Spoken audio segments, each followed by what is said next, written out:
Sugarcane farming के लिए जो नए नए प्रैक्टिसेस का इनोवेशन किए हैं उनके बारे में बताएं, कौन कौन से हैं। हमारे गन्ना किसान भाइयों को ये नहीं पता होता कि गन्ने में लीफ ट्रिमिंग क्या होती है। मैंने एक ऐसा इक्विपमेंट बनाया है जो बहुत इजीली एक आदमी 1 घंटे या 1.5 घंटे में 1 एकड़ की लीफ ट्रिमिंग कर देता है।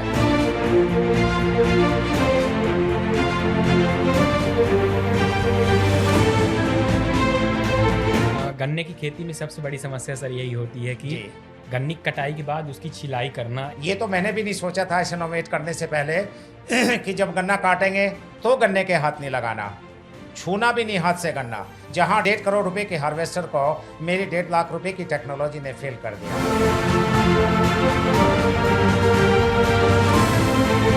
कैसे आप चीजों को इनोवेट करते हैं? पेंट ऑफ माइंड आदमी का ऐसा हो जाता है, वो सिस्टम फेंकने लगता है अंदर से। इनोवेशन भी एक ऐसा ही एडिक्शन है।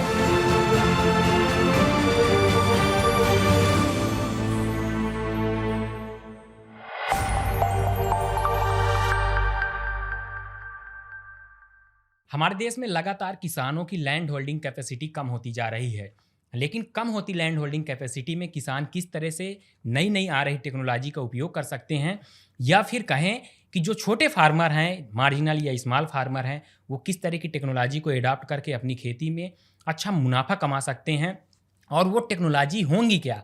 खासकर से जब हम बात करते हैं कैश क्रॉप की, वो चाहे गन्ने की हो, आलू की हो, या जो भी और कैश क्रॉप होती हैं, उन सब चीज़ों के लिए इनोवेशन कर कौन रहा है? एग्रीकल्चर यूनिवर्सिटी, या फिर जो ICAR है उसके संस्थान, या फिर कोई फार्मर?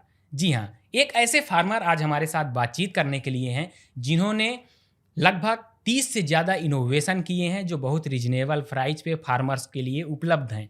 नमस्ते, मेरा नाम है सर्वेश बुंदेली और आप लोग देख रहे हैं किसान ऑफ इंडिया अनप्लग्ड पॉडकास्ट, जिसमें हम डॉक्टर DP सिंह से बातचीत करेंगे कि वो कितने प्रकार के इनोवेशन किए हैं, इनोवेशन करने के पीछे की कहानी क्या थी, और जो उनके खासकर से गन्ना के जो इनोवेशन है कि 20 से ज़्यादा केवल गन्ने की खेती के लिए उन्होंने इनोवेशन किया है, इन सब चीज़ों पे बातचीत करेंगे। और अगर हम डॉक्टर DP सिंह की एजुकेशन की बात करें तो वो एग्रीकल्चर के स्टूडेंट रहे हैं। पहले वो इन्होंने इंटर एग्रीकल्चर किया, फिर BSc एग्रीकल्चर किया, फिर उसके बाद MSc एग्रीकल्चर से किया और एग्रीकल्चरल इकोनॉमिक्स से PhD किया। लेकिन इकोनॉमिक्स से ज़्यादा काम उन्होंने फार्म मैकेनाइजेशन यानी कि एग्रीकल्चरल इंजीनियरिंग में की, और आज उनके 30 से ज़्यादा इनोवेशन हैं जो देश भर में जाने जाते हैं, जिसके लिए उन्हें ICAR IARI द्वारा ICAR नवोन्मेषी जो पुरस्कार होता है उससे सम्मानित भी किया गया है। साथ ही साथ और भी राष्ट्रीय और राज्य पुरस्कार से उन्हें सम्मानित किया गया है। नमस्ते सर, किसान ऑफ इंडिया में आपका बहुत बहुत स्वागत है। थैंक यू सर्वेश जी, आपने मुझे यहाँ इनवाइट किया, इसके लिए आपका बहुत बहुत धन्यवाद। आज मुझे आपने गन्ने की टेक्नोलॉजी पे यानी कि बोलने का मौका दिया, तो मैंने भारत के 86-87% जो स्मॉल और मार्जिनल फार्मर है उनको सेंटर में रख कर के इनोवेशन किए। हमारे भारत सरकार में जो यूनियन एग्रीकल्चर मिनिस्टर हैं वो रोज़ इस बात की घोषणा करते हैं कि हमें कॉस्ट ऑफ कल्टीवेशन घटाना है, हमें ऐसे इनोवेशंस, ऐसी टेक्नोलॉजी लेकर के आनी है, प्रोडक्शन बढ़े, जिससे किसान की नेट प्रॉफिट बढ़े। मैंने इसी दिशा में काम किया है और गन्ने की फसल में यानी कि जितने भी इनोवेशन किए हैं वो सभी नीड बेस हैं, कॉस्ट इफ़ेक्टिव है, बजट फ्रेंडली है, इको फ्रेंडली है और यूज़र फ्रेंडली है, यानी कि वो स्मॉल और मार्जिनल फार्मर के बजट में है। यस। अगर हम लोग बातचीत करें पहले आपके जीवन पे, आप एक किसान परिवार से हैं जी, आप एग्रीकल्चर से पढ़ाई किए चौधरी चरण सिंह विश्वविद्यालय से जो मेरठ में है, और उसके बाद फिर आप इकोनॉमिक्स से PhD किए एग्रीकल्चर इकोनॉमिक्स से जी, और उसके बाद फिर फार्म मैकेनाइजेशन की तरफ आना, जॉब की तरफ न जाके अपना एक स्टार्टअप शुरू करना जी। तो अपने थोड़ा सा जर्नी के बारे में बताएं कि कितना स्ट्रगल होता है जब हम लगातार एग्रीकल्चर पढ़ाई करते हैं, उसके बाद एग्रीकल्चर के लीग से हटके ये जो हमारी फील्ड होती है उससे हटके जब काम करते हैं। ये बहुत अच्छा और जेन्युइन क्वेश्चन आपने मुझे किया। यात्रा तो मेरी बहुत पहले, आज से 18-20 साल पहले इनोवेशन की स्टार्ट हो गई थी। बचपन में मैंने किसान परिवार में जन्म लिया और जैसा कि एग्रीकल्चर में मैंने अपनी पूरी पढ़ाई लिखाई की, तो बचपन में मैं बहुत नटखट था। वेल गांव की भाषा में या ग्रामीण भाषा में उसे नटखट कहते हैं, जबकि आगे चल के वही नटखटपना मेरा क्रिएटिविटी में और इनोवेशन में कन्वर्ट हो गया। वेल वैसे तो मुझे भी नहीं पता कि ऐसे कैसे हुआ, पर जहाँ तक मैंने इसका उत्तर और आंसर ढूंढा है अपने चिंतन से मंथन से, तो मुझे लगा कि कोई पूर्व जन्मों का मेरा संस्कार बचा होगा, उसको मैंने पूरा किया। आज से 18-20 साल पहले किसी फसल के लिए मुझे किसी मशीन की आवश्यकता पड़ी थी, लेकिन वो मशीन मुझे पूरे भारत में और विदेशों में भी नहीं मिली थी। मशीन तो मिलती क्या, लोग उसके बारे में जानते भी नहीं थे। तो वो मजबूरी मुझे इनोवेशन की तरफ ले आई। फिर मैं उस मशीन की खोज करने में लगा, उस मशीन में सफलता मिली, फिर एक के बाद इनोवेशन में एक से एक सफलता मिलती चली गई। अभी आज का क्योंकि विषय हमारा उन मशीनों के रिगार्डिंग नहीं है, आज का विषय हमारा गन्ने की खेती के रिगार्डिंग है। गन्ने की खेती एक लेबर इंटेंसिव और टाइम कंज्यूमिंग वर्क होता है। दिन पर दिन लेबर महंगी होती जा रही है, और दूसरी बड़ी समस्या की लेबर है नहीं, और तीसरी बड़ी समस्या मैंने देखी कि अगली पीढ़ी या नेक्स्ट जनरेशन वो खेती से भाग रही है। मैं गन्ने की बेल्ट से पश्चिमी उत्तर प्रदेश से आता हूँ, जहाँ करीब करीब 100% ज़मीन पे गन्ने की खेती होती है। किसान की गन्ने की छिलाई की बात करें तो 50 से 60 रुपये प्रति कुंटल गन्ना छिलाई चली जाती है, और बाकी इनपुट्स जो उसमें फर्टिलाइज़र है, इंसेक्टिसाइड है, पेस्टिसाइड है, और बहुत सारे खर्चे देख कर के किसान जो है घाटे में जा रहा था, बैंकों का कर्जदार हो रहा था। तो फिर मैंने गन्ने की टेक्नोलॉजी को विकसित करना शुरू किया, जो प्लांटिंग से लेकर के लोडिंग तक जितनी भी इंटर कल्चरल ऑपरेशंस और फील्ड प्रैक्टिस होती है, उनके लिए सभी इनोवेशन मैंने किए। लेकिन मुझे यह भी पता था कि किसान छोटा है, तो इनोवेशन मैंने इस तरह के किए कि जिनके चलाने का कोई खर्चा नहीं है। उनमें ना डीजल चाहिए होता है, ना पेट्रोल की आवश्यकता होती है, वो बैटरी ऑपरेटेड या सोलर ऑपरेटेड होते हैं, जो किसान की इनपुट को सारा बचा देते हैं, है ना। इस तरीके से बहुत सारे इनोवेशन हैं। अगर आप पूछेंगे तो एक एक इनोवेशन के बारे में मैं 2-2 मिनट बोलता हुआ चलूँगा। अगर हम सर बात करें कि पहले हम लोग बात करते हैं जब गन्ने की बुआई करते हैं तो जी। उसके जो नोट्स होते हैं, नोट्स बोया जी। जाता है, जिसमें आँख हम सेट्स लोग गाँव बोलते में हैं, कहते सेट्स हैं, बोलते हैं। सेट्स बोलते हैं, गाँव में आँख भी बोलते हैं कि आँख के हाँ। हिसाब से बुआई करते हैं। जी, जी। तो अगर उसके कटिंग की बात करें जी। तो हम लोग यही शुरू करते हैं कि जो आपकी मशीन है हाँ। कि स्टेप बाय स्टेप आप काट सकते हैं, बिल्कुल। वो चाहे मशीन के माध्यम से हो या मैनुअल भी जी। आपका एक अब तक जो इक्विपमेंट है। गन्ना किसान होता है, गन्ने की बुआई करने के लिए खेत तैयार करने के बाद जो गन्ने का बीज तैयार करता है, तो गन्ने की मैनुअली वो कटिंग करता है। या तो 2 आँख की या 3 आँख की, उनको हम सेट्स बोलते हैं। हिंदी में अलग अलग जगह पर अलग अलग नाम लिए जाते हैं, पर इंग्लिश में एक ही नाम होता है। मैंने ऐसी मशीन बनाई है जिस भी साइज़ का, चाहे 1 आँख का, 2 आँख का, 3 आँख का, जिन्हें हम बर्ड भी कहते हैं, जो भी साइज़ का काटना चाहे वो 10 आदमी के बराबर काम करती है। यानी कि जितना बीज 10 आदमी काटेंगे, तो वो सीड कटिंग मशीन है जो 10 आदमी के बराबर एक आदमी सीड काटेगा, और उसे कोई शारीरिक ज़्यादा श्रम भी नहीं करना पड़ेगा। यानी कि उसकी production capacity equal to 10 to 12 manpower के बराबर होती है। तो इस तरीके से वो सीड कटिंग की बात हो जाती है। सीड कटिंग अपने आप में एक लेबर इंटेंसिव और टाइम कंज्यूमिंग वर्क होता है, जिसको कि मैंने इस मशीन के माध्यम से बहुत आसान किया है। मशीन बहुत कॉस्ट इफेक्टिव है और बजट फ्रेंडली है। अगर हम उसके बाद बात करें कि जो प्रैक्टिस होती है, तो दूसरे स्टेप में आता है कि उसकी बुआई करने के लिए जी। हमें चाहिए होता है, या फिर रेज बनाने के लिए चाहिए होता है। जी। फिर जब बुआई के बाद हम बात करते हैं कि इंटर क्रॉप में बीच में चाहे वीड मैनेजमेंट हो या फिर जी। खाद देने के लिए मशीन हो, जी। तो उसके बारे में जो आपका जी, इनोवेशन है उसके जी। बारे में है। गन्ने का सीड की बात करें तो सीड मैनेजमेंट में मैंने 1-2 इनोवेटिव प्रैक्टिस स्टार्ट की है। गन्ने में एक जर्मिनेशन की प्रॉब्लम आती है। गन्ने का मैंने एक इनोवेटिव प्रैक्टिस ये स्टार्ट की है कि सीड मैनेजमेंट भी एक प्रक्रिया होती है जिसे किसान नहीं अपनाता। किसी भी गन्ने की बुआई करने से पहले खेत में सबसे अच्छा बीज सेलेक्ट करें, सिलेक्शन ऑफ सीड करें। उसके बाद बुआई करने से ठीक 15 से 20 दिन पहले किसान गन्ने में के ऊपर की पत्ती और गन्ने के ऊपर का जो ग्रीन टॉप होता है, जिसे अगोला कहते हैं, उसको डीट्रॉप कर दें, ऊपर से काट दें और उसमें पानी लगा कर के यूरिया लगाए, तो ऐसे गन्ने का जर्मिनेशन 15 से 20 या 25% जर्मिनेशन बढ़ जाता है। जर्मिनेशन की प्रक्रिया तेज हो जाती है और बहुत अच्छा हेल्दी जर्मिनेशन प्राप्त होता है।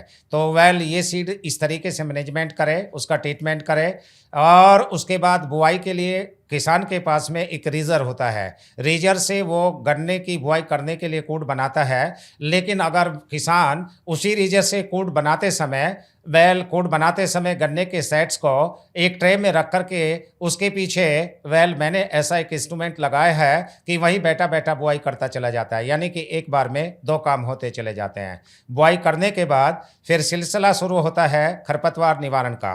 गन्ने की बुआई करने के कई सारे मेथड यहाँ किसान यूज़ करते हैं। वेल एक ट्रेडिशनल मेथड है जो 28, 30 या 32 इंच की दूरी पे बोया जाता है, लेकिन सरकार और जितने भी गन्ना ब्रीडिंग सेंटर और रिसर्च सेंटर हैं वो रिकमेंड करते हैं कि गन्ने को कम से कम 4 फीट की दूरी पे लगाना चाहिए, इतनी स्पेसिंग होनी चाहिए। जब 4 फीट की दूरी पे लगाते हैं तो उसमें इंटरक्रॉपिंग करने के लिए बहुत सारे ऑप्शंस किसान यूज़ करते हैं। कोई आलू लगाता है, कोई गेहूं बो देता है, लेकिन जो बढ़िया ऑप्शन होता है इंटरक्रॉपिंग के लिए लेग्यूमिनस क्रॉप लगाए, या तो मूंग की फसल ले, उड़द की फसल ले। उससे क्या होता है उसकी जड़ों में नाइट्रोजन फिक्सेशन बैक्टीरिया होता है। और कुछ किसान जो बड़े किसान होते हैं वो तो मूंग और उड़द से आमदनी भी नहीं लेते हैं, वेल उसी में जोत देते हैं। इससे ज़मीन की वेल फर्टिलिटी और प्रोडक्टिविटी बढ़ती है, उत्पादन अच्छा आता है। तो वेल कहने का मतलब यह है कि इंटरक्रॉपिंग के लिए तो मूंग और उड़द को मैं रिकमेंड करूँगा। आलू, वैसे तो लोग प्याज और लहसुन भी ले लेते हैं, प्याज और लहसुन का भी कोई इम्पैक्ट गलत नहीं जाता, लेकिन बहुत अच्छा ऑप्शन होता है मूंग और उड़द। बुआई करने के बाद फिर सिलसिला शुरू होता है निराई गुड़ाई का। निराई गुड़ाई के लिए मैंने ऐसी वीडिंग मशीन बनाई है जो बैटरी ऑपरेटेड है, चाहे वो किसी भी दूरी पे चलाए, वेल उसके चलाने का कोई खर्चा नहीं होता है और वो 6-7 अटैचमेंट के साथ आती है। वही मशीन 3 फार्क का 3 टाइन कल्टीवेटर भी चलाती है, वही वीडिंग हो भी चलाती है, वही मशीन स्प्रे भी चलाती है। यानी कि स्प्रे करने के लिए किसान को बहुत महंगा ऑप्शन चुनने की जरूरत नहीं है, उसी के ऊपर स्प्रे मशीन लगा करके वो वेल 2 लाइन पर स्प्रे कर सकता है। और जब फसल बहुत ऊंची हो जाती है तो स्प्रे करने का दूसरा प्रोविजन यूज कर लेता है। उसी के पीछे बैक रोटरी चला सकता है, पाटा चला सकता है, यानी कि एक मशीन से 6-7 काम वो ले सकता है और वो भी फ्री ऑफ कॉस्ट। इस तरीके से निराई गुड़ाई एक बहुत बड़ा इश्यू होता है। निराई गुड़ाई के खर्चे को बचाने के लिए किसान बहुत अच्छे से खरपतवार का ध्यान नहीं रख पाता है, इसलिए उसकी फसल कमजोर हो जाती है। और खरपतवार का एक नेगेटिव इम्पैक्ट ये भी होता है कि खरपतवार में बहुत सारे इंसेक्टिसाइड, पेस्टिसाइड, बहुत सारे इंसेक्ट और पेस्ट जो है ना पनपते हैं, फिर वो बाद में जो हमारी मेन क्रॉप होती है उसको नुकसान पहुंचाते हैं। तो खरपतवार नियंत्रण के लिए वीडिंग मशीन मैंने बनाई है। सर अगर हम लोग बात करें कि खरपतवार नियंत्रण के बाद खाद देना पड़ता है, मैं आपका एक इनोवेशन देखा कि जैसे फार्मर्स ज़्यादातर टॉप ड्रेसिंग करते हैं, मैं आपका एक इनोवेशन देख रहा था जिसमें आप एक पाइप के माध्यम से साइड से आप, क्योंकि जब आप झुक के खाद देते हैं नीचे अगर जड़ पे देना है तो कमर में दर्द की एक प्रॉब्लम होती है, लेकिन आपको इनोवेशन है कि आप एक कोई थैला लीजिए और आराम से ऐसे आप लाइन से खाद डालते हुए यूरिया डीएपी जो भी आपको डालना है जी सर्वेश जी, वो बहुत ही यूजफुल इनोवेशन है मेरा। पहली बात तो मैं बता देता हूँ कि किसान जो छिटकवा विधि से या ब्रॉडकास्टिंग मेथड से खाद डालते हैं वो खाद डालने का कोई वैज्ञानिक या साइंटिफिक तरीका नहीं होता। उसमें से हार्डली 15, 20 या 25% ही खाद पौधे को लग पाता है, बाकी खाद पौधे तक नहीं पहुंच पाता, मेन क्रॉप तक नहीं पहुंच पाता है। उससे एक तो खरपतवार की बढ़वार बढ़ती है, यानी कि वो खाद खरपतवार को लगता है। वेल वो खाद डालने का मैंने जो बनाया है उसको डायरेक्टली प्लांट्स फर्टिलाइजिंग हैक बोलते हैं। वो हमें हमेशा खाद पौधों के रूट जोन में डालना चाहिए। वो बहुत ही कन्वीनियंट, बहुत हैंडी, बहुत ही यूज़फुल और बहुत लंबा चलने वाला एक हैक मैंने बनाया है। हमेशा खाद डालते समय किसान को थकान नहीं होगी और बहुत स्पीड से और बहुत 100% एक्यूरेसी के साथ खाद डाल पाएगा। और मैं यहाँ पर अपने किसान भाइयों से कहना चाहूँगा कि लाइन में बोई जाने वाली फसलों को, जो लाइन में बोई गई है, हमेशा रूट जोन में खाद डालिए। एक बार का डाला हुआ खाद रूट जोन में 3 बार के डाले हुए खाद के बराबर काम करेगा।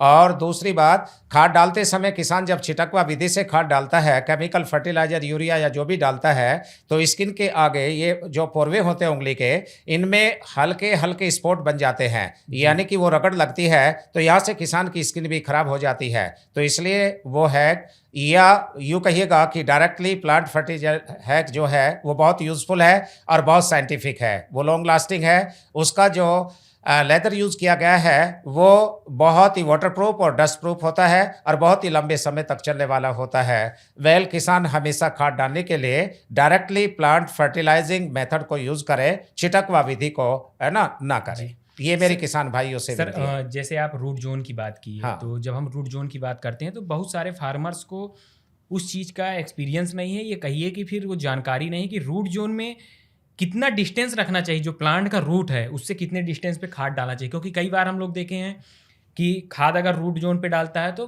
जागरूकता न होने के कारण जो फार्मर्स है तो एकदम रूट पे डाल देता है, जिससे पौध जल भी जाता है। तो कितनी डिस्टेंस उसे मेंटेन करना चाहिए, और रूट जोन में भी डालते समय किन किन बातों का ध्यान देना चाहिए? क्योंकि गन्ना, बहुत अच्छा सवाल आपने किया है। गन्ना लाइन में बोया जाता है, तो जब डायरेक्टली प्लांट फर्टिलाइजर एक्चुअली हैक्स से किसान खाद डालेगा तो ऑटोमेटिकली वो पौधों के वेल बराबर में, रूट जोन के बराबर में खाद डलता हुआ जाएगा। और वहाँ गन्ना एक मजबूत फसल होती है, उसका पौधा बहुत मजबूत होता है। उसकी रूट जोन में अगर गन्ने की रिगार्डिंग में बात करो तो उसकी रूट जोन में खाद डालने से वेल कोई भी नेगेटिव इम्पैक्ट नहीं आएगा। वेल बस बराबर में खाली खूड में चलता जाएगा और साइड में गन्ने की लाइन खड़ी है उसके बराबर में डालता चला जाए। बस इतना ही ध्यान रखना होता है, बहुत ज़्यादा है ना, और ज़्यादा ध्यान रखने की जरूरत नहीं होती। सर, अगर हम लोग बातचीत करें कि आपके इनोवेशन की, जो आप इंट्रा रॉ आपका एक इक्विपमेंट है जो फसलों के बीच में कहें कि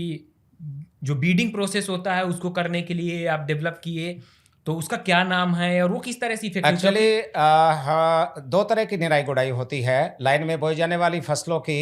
एक तो इंटर रो वीडिंग होती है। इंटर रो वीडिंग करने के लिए डीजल और पेट्रोल से चलने वाले भी बहुत सारे वीडर आते हैं, लेकिन किसान के सामने समस्या तब होती है जब उसे दो पौधों के बीच में वीडिंग करनी होती है, निराई गुड़ाई करनी होती है, वहाँ से खरपतवार निकालना होता है।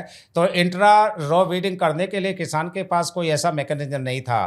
पहली बार मैंने इस तरह का डिवाइस या इस तरह की मशीन डेवलप की है जो लाइन में बोई जाने वाली दो फसलों के बीच का खरपतवार निकालेगी और मेन फसल के पौधे को कटने नहीं देगी। वो डीसी पावर से चलने वाली मशीन है। इंट्रा रो वीडिंग के लिए वो बहुत ही पहली बार परफेक्ट मैकेनिज्म मैंने बनाया है जो किसानों को बहुत पसंद आ रहा है। वेल, इंट्रा रो वीडिंग कराने के लिए किसान को बहुत लेबर लगानी पड़ती थी और बहुत खर्चा करना पड़ता था।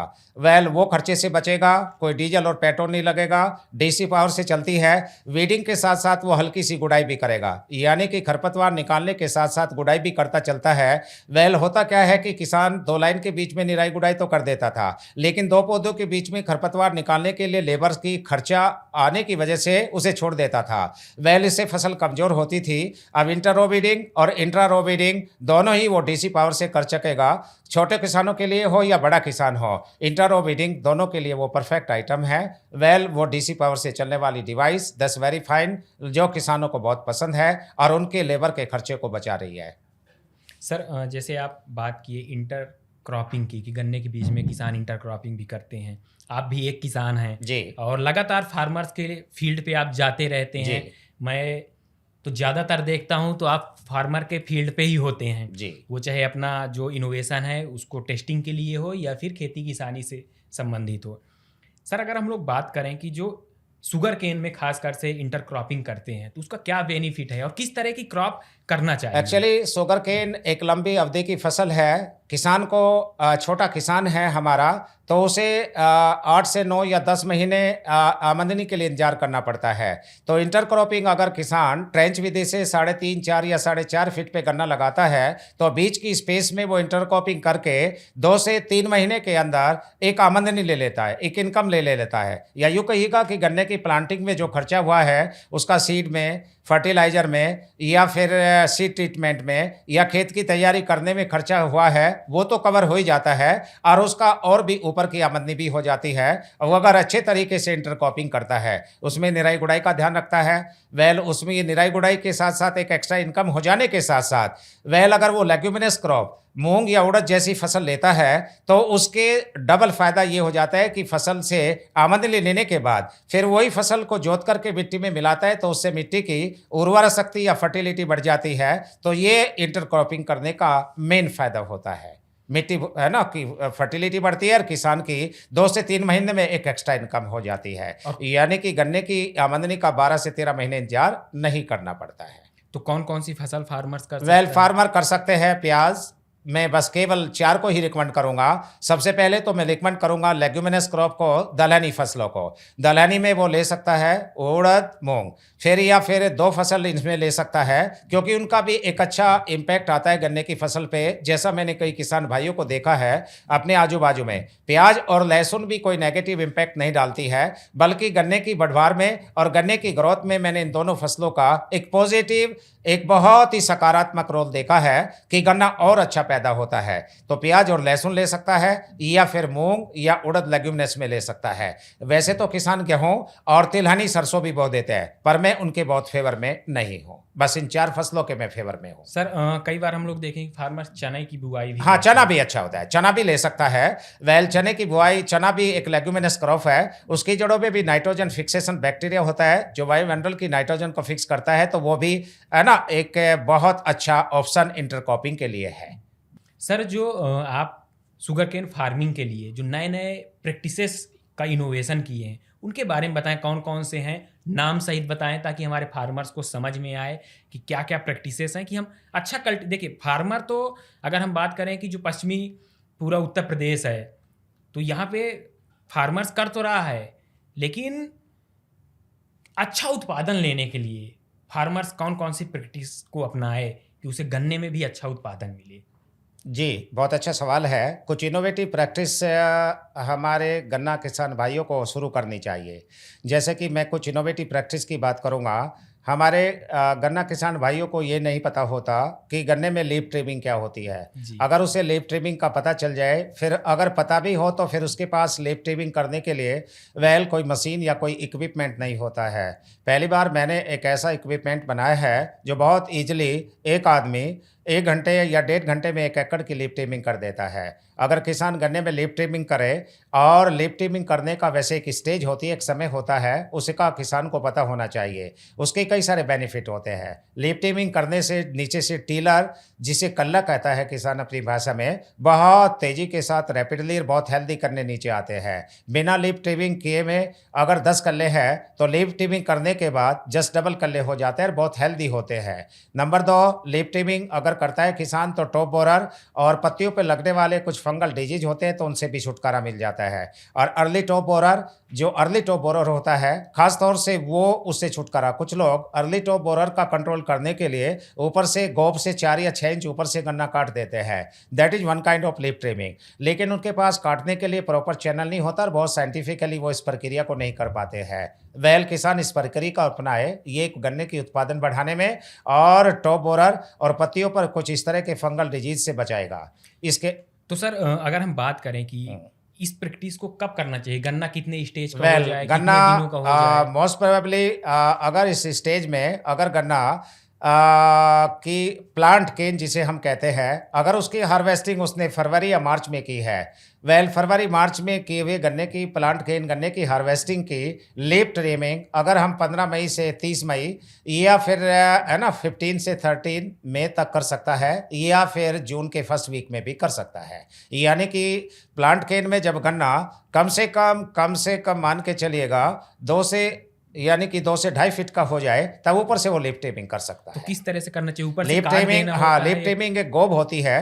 गोब का मतलब होता है कैनोपी। कैनोपी से कम 4 से 6 या कहिएगा 6 से 8 इंच ऊपर से उसे लीफ ट्रिमिंग कर देनी चाहिए। वेल, उसके अच्छे रिजल्ट होते हैं। यानी कि पत्तियों की ही ट्रिमिंग करे, गोब से ऊपर 6 से 7 इंच ऊपर पत्तियां होती है, बस उनकी ट्रिमिंग करे। और ये भी एक विशेषता होती है गन्ने की फसल की, कि गन्ने की फसल जो होती है, गन्ना जो होता है विद इन 15 डेज उसको कवर कर लेता है। 15 दिनों के बाद आप पहचान भी नहीं पाएंगे कि आपने ट्रिमिंग की थी या नहीं। वेल, गन्ना बहुत तेजी के साथ में, बहुत हेल्दी कल्लों के साथ में, बहुत तेजी के साथ में ऊपर बढ़ता है और बहुत हेल्दी नीचे से हेल्दी टिलर आते हैं। सर और हाँ, जड़ें और गहरे में जाती है। लिप ट्रिमिंग करने का ये भी लाभ होता है कि जब ऊपर से ट्रिमिंग कर देते तो फिर जड़ों को नीचे ग्रोथ करने का मौका मिलता है, तो इस लिप ट्रिमिंग किया हुआ गन्ना गिरता भी कम है। सर जो आप मुझे लीफ ट्रिमिंग के बारे में आप बताए, तो मैं चाहता हूँ कि थोड़ा सा आसान भाषा में अगर मैं कहूँ कि जब जैसे हम लोग जो गन्ना देखे हैं या जो हम लोगों की तरफ जो कल्टीवेशन जब 2-2.5 फीट का होता है तो उसमें जो नोट्स होते हैं, इंटर नोट्स होते हैं, जिसे हम कहते हैं कि जिसको हम चूसते हैं, उसके ऊपर वो पत्तियों का वो लगा होता है। फिर जब वो बड़ा होता है तो वो पत्तियां ऊपर जब चली जाती हैं तो नीचे वो फिर दिखने लगता है कि ये गन्ना है। तो जैसे आप बताए कि उन पत्तियों को हटाना चाहिए, तो क्या नीचे से हटा देना चाहिए या फिर? नहीं, वो प्रक्रिया अलग होती है। उस प्रक्रिया को हम डिट्रेसिंग बोलते हैं। वो प्रक्रिया करने का अलग समय होता है। वो प्रक्रिया डिट्रेसिंग होती है। ये भी एक इनोवेटिव प्रैक्टिस होती है। अक्सर कुछ किसान भाई करते हैं और उसका लाभ भी उठाते हैं। वेल, डिट्रेसिंग का मतलब होता है जब फसल हमारी 5 से 6 महीने की हो जाती है। अच्छा। तो 5 से 6 महीने की फसल हो जाने के बाद उसके लिए एक टूल आता है, मैकेनिकल और मैकेनाइज, और मैनुअली दोनों तरीके से कर सकते हैं। मैंने उसका मैकेनाइज मशीन भी बनाई है कि कोई किसान भाई यांत्रिक तरीके से करना चाहे, और अगर बहुत छोटा किसान है तो उसको मैनुअली भी कर सकता है। तो उसके लिए दोनों तरह की सुविधा उपलब्ध है। दोनों तरह के है ना, इनोवेशंस मैंने किए हैं। तो 5 से ये ध्यान रखें कि 5 से 6 या 6 से 7 महीने की फसल में ही हमें ना डिट्रेसिंग करना चाहिए। और डिट्रेसिंग करते समय एक बात का ये भी किसान भाई को ध्यान रखना चाहिए कि जब वो डिट्रेसिंग करे तो डिट्रेसिंग करते समय नीचे की सूखी पत्ती और जो पत्ती पीली पड़ गई है केवल उन्हीं को हटाए। उन्हीं को हटाने से क्या होगा, उससे वायु संचार बढ़ता है। वे पत्ती नीचे गिर के खाद बनाती है।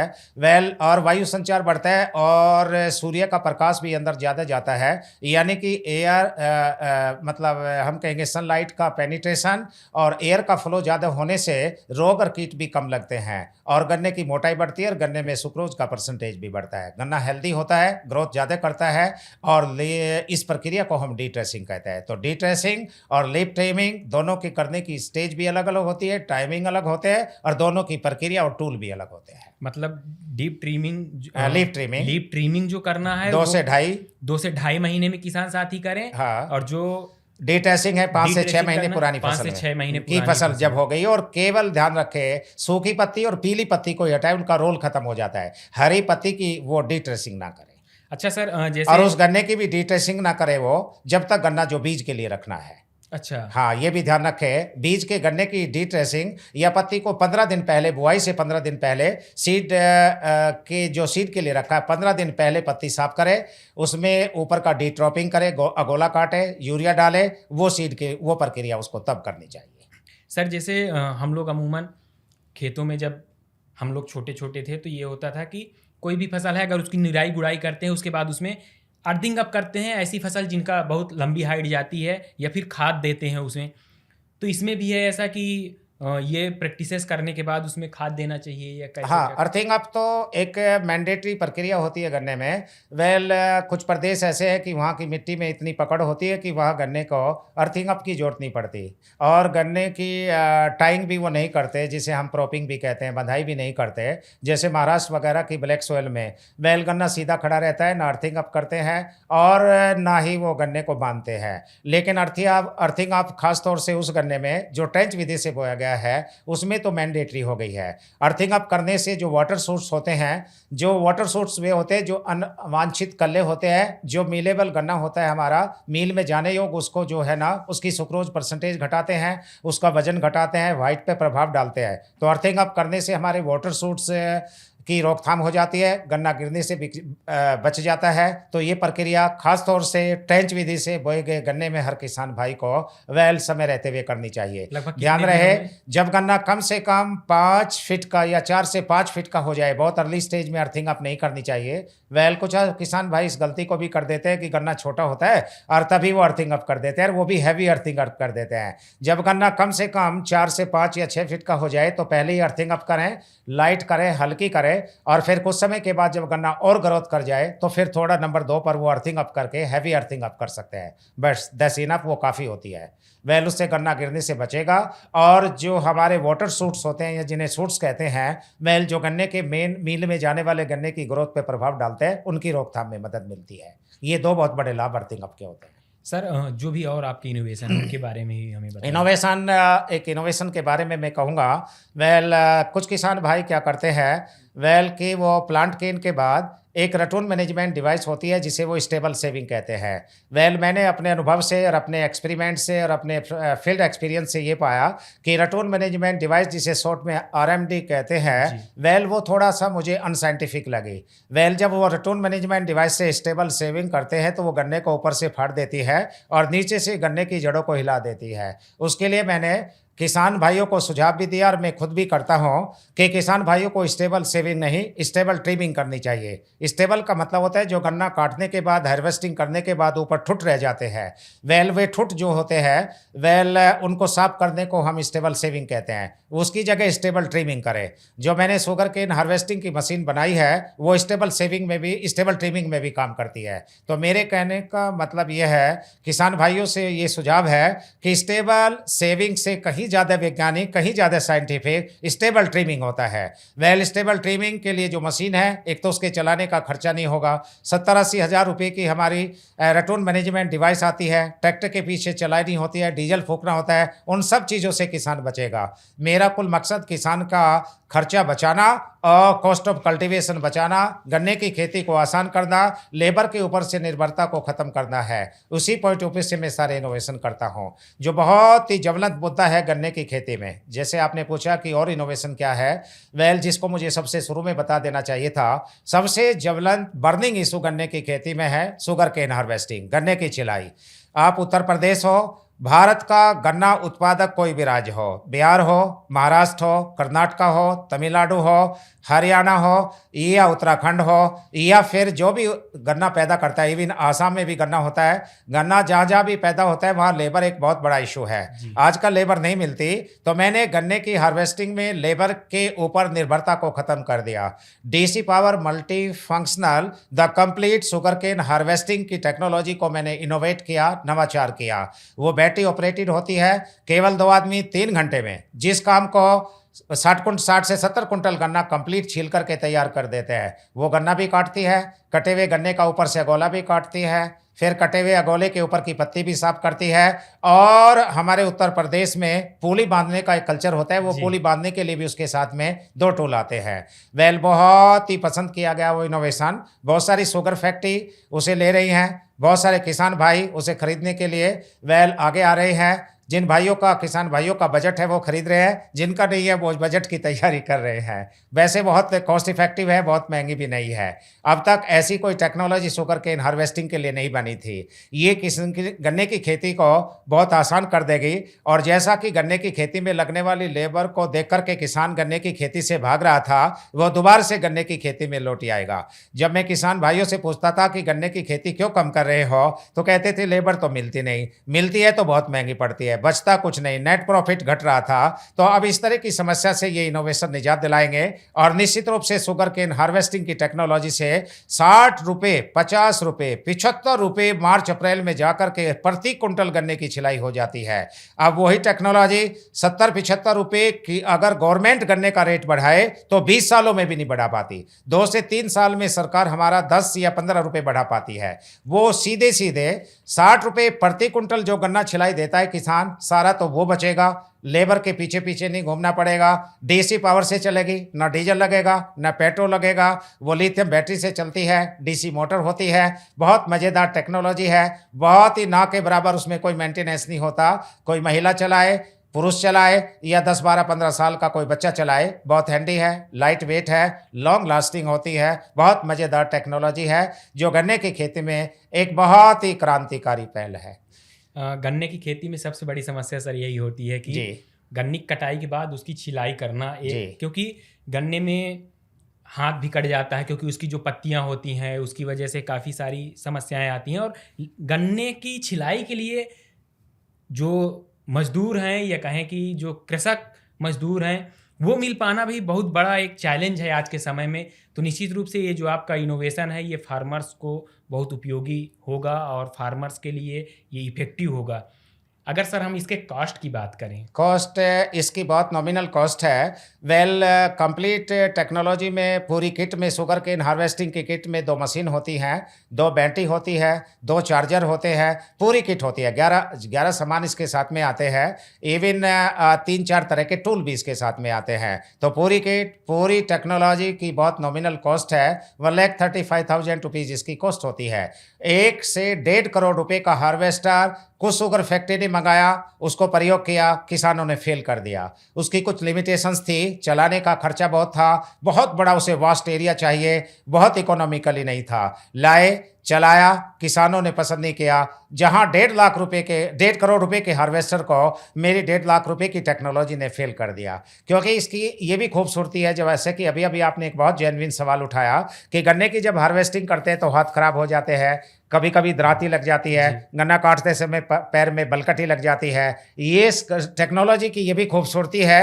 ये तो मैंने भी नहीं सोचा था इसे इनोवेट करने से पहले कि जब गन्ना काटेंगे तो गन्ने के हाथ नहीं लगाना, छूना भी नहीं हाथ से गन्ना। जब गन्ने का ऊपर का ग्रेन टॉप अगोला काटेंगे तो गन्ना हाथ में नहीं उठाना। जब गन्ने के ऊपर की पत्ती उतारेंगे तो गन्ने के हाथ नहीं लगाना। और जब गन्ने की पूली या बंडल बांधेंगे तो गन्ने के हाथ नहीं लगाना। केवल गन्ने की पूली में जून लगाते समय, जून में गांठ लगाते समय जून जून के हाथ लगाना है। तो ये भी इसकी खूबसूरती है, क्योंकि गन्ने की हार्वेस्टिंग का जो सीजन होता है वो विंटर में होता है। और खासतौर से दिसंबर जनवरी में बैल हाथ ऐसे सुन हो जाते हैं गन्ना काटते और छीलते समय कि ठीक 10-10, 20-20 मिनट में खेत में सूखी पत्ती जला करके किसान भाइयों को और खुद हमें भी सेकने पड़ते हैं। तो वेल उस सब चीज़ों से छुटकारा मिल जाएगा और गन्ने का किसान बहुत स्मार्ट तरीके से गन्ने की हार्वेस्टिंग बिना किसी खर्चे के, बिना किसी रनिंग कॉस्ट के, बिना किसी लागत के 60 रुपये कुंटल गन्ने की छिलाई बचाएगा, लेबर के ऊपर निर्भरता खत्म करेगा। 3 दिन में जो 60 कुंटल गन्ना छील के तैयार करता है, 3 घंटे में छील करके 2 आदमी आराम से घर आ जाएंगे। और ऊपर का जो ग्रीन टॉप है 20 से 25 रुपए का एक अगोला बिकता है, डेयरी वाले पशु ले जाते हैं, वो भी सारा बचेगा। पशुपालकों के लिए जो हाँ ले जाते हैं, बहुत महंगा बिकता है, 20 से 25 रुपए प्रति अगोला भी किसान के घर में आएगा। तो इस तरीके से छोटे किसान, मझोले किसान, स्मॉल और मार्जिनल फार्मर के लिए तो है ही, इवन बड़े किसानों के लिए भी एक बहुत अच्छा इनोवेशन है सर। अगर बहुत ही एक बर्निंग इशू को मैंने एड्रेस किया है। सर अगर हम लोग बातचीत करें फार्म मैकेनाइजेशन की जी, कि जब भी बातचीत होती है या फिर सब्सिडी की बात होती है, जब जी, बड़े इक्विपमेंट्स पे होती है, जी, और क्योंकि जब भी कोई पॉलिसी बनती है तो ऐसा बनाया जाता है कि लार्ज एरिया पे उसका उपयोग हो और लार्ज फार्मर्स हो या जो लार्ज पीपुल हैं उनके लिए वो उपयोगी हो। और जब किसी भी इक्विपमेंट पे सब्सिडी देने की बात होती है तो गवर्नमेंट सब्सिडी तो दे रही है, लेकिन वही फिर कि जो बड़ी मशीनें हैं, वो हार्वेस्टर हो, रोटावेटर हो या गन्ने से रिलेटेड जो भी मशीनें हैं, लेकिन जो छोटे फार्मर हैं, क्योंकि दिन प्रतिदिन आप देख रहे हैं हमारे देश में लैंड होल्डिंग कैपेसिटी फार्मर्स के पास कम होती जा रही है और जो तिहर भूमि है वो टुकड़ों में होती जा रही है। तो इन सब चीज़ों के लिए छोटे इक्विपमेंट और छोटे मशीनरी का उपयोग करना और खासकर से रिजनेबल प्राइस पे आप अच्छा इनोवेशन लेके आ रहे हैं कि छोटे छोटे इक्विपमेंट बना रहे हैं जिन्हें फार्मर्स बहुत नॉर्मल प्राइस पे लेके और अपना काम कर सकता है। लेकिन अगर हम लोग जब फार्म मैकेनाइजेशन की बात करते हैं तो आप लगातार इतने सालों से काम कर रहे हैं, आपका क्या एक्सपीरियंस है कि फार्मर किस तरह से इन चीज़ों को अडॉप्ट कर रहा है, और अगर अडॉप्ट नहीं कर रहा है तो कहाँ पे हम लोगों की कमी हो जा रही है कि फार्मर्स तक वो चीज़ नहीं पहुंच पा रही है, या फिर फार्मर्स को अवेयरनेस की कमी है? नो है तो फार्मर में अवेयरनेस की कमी है।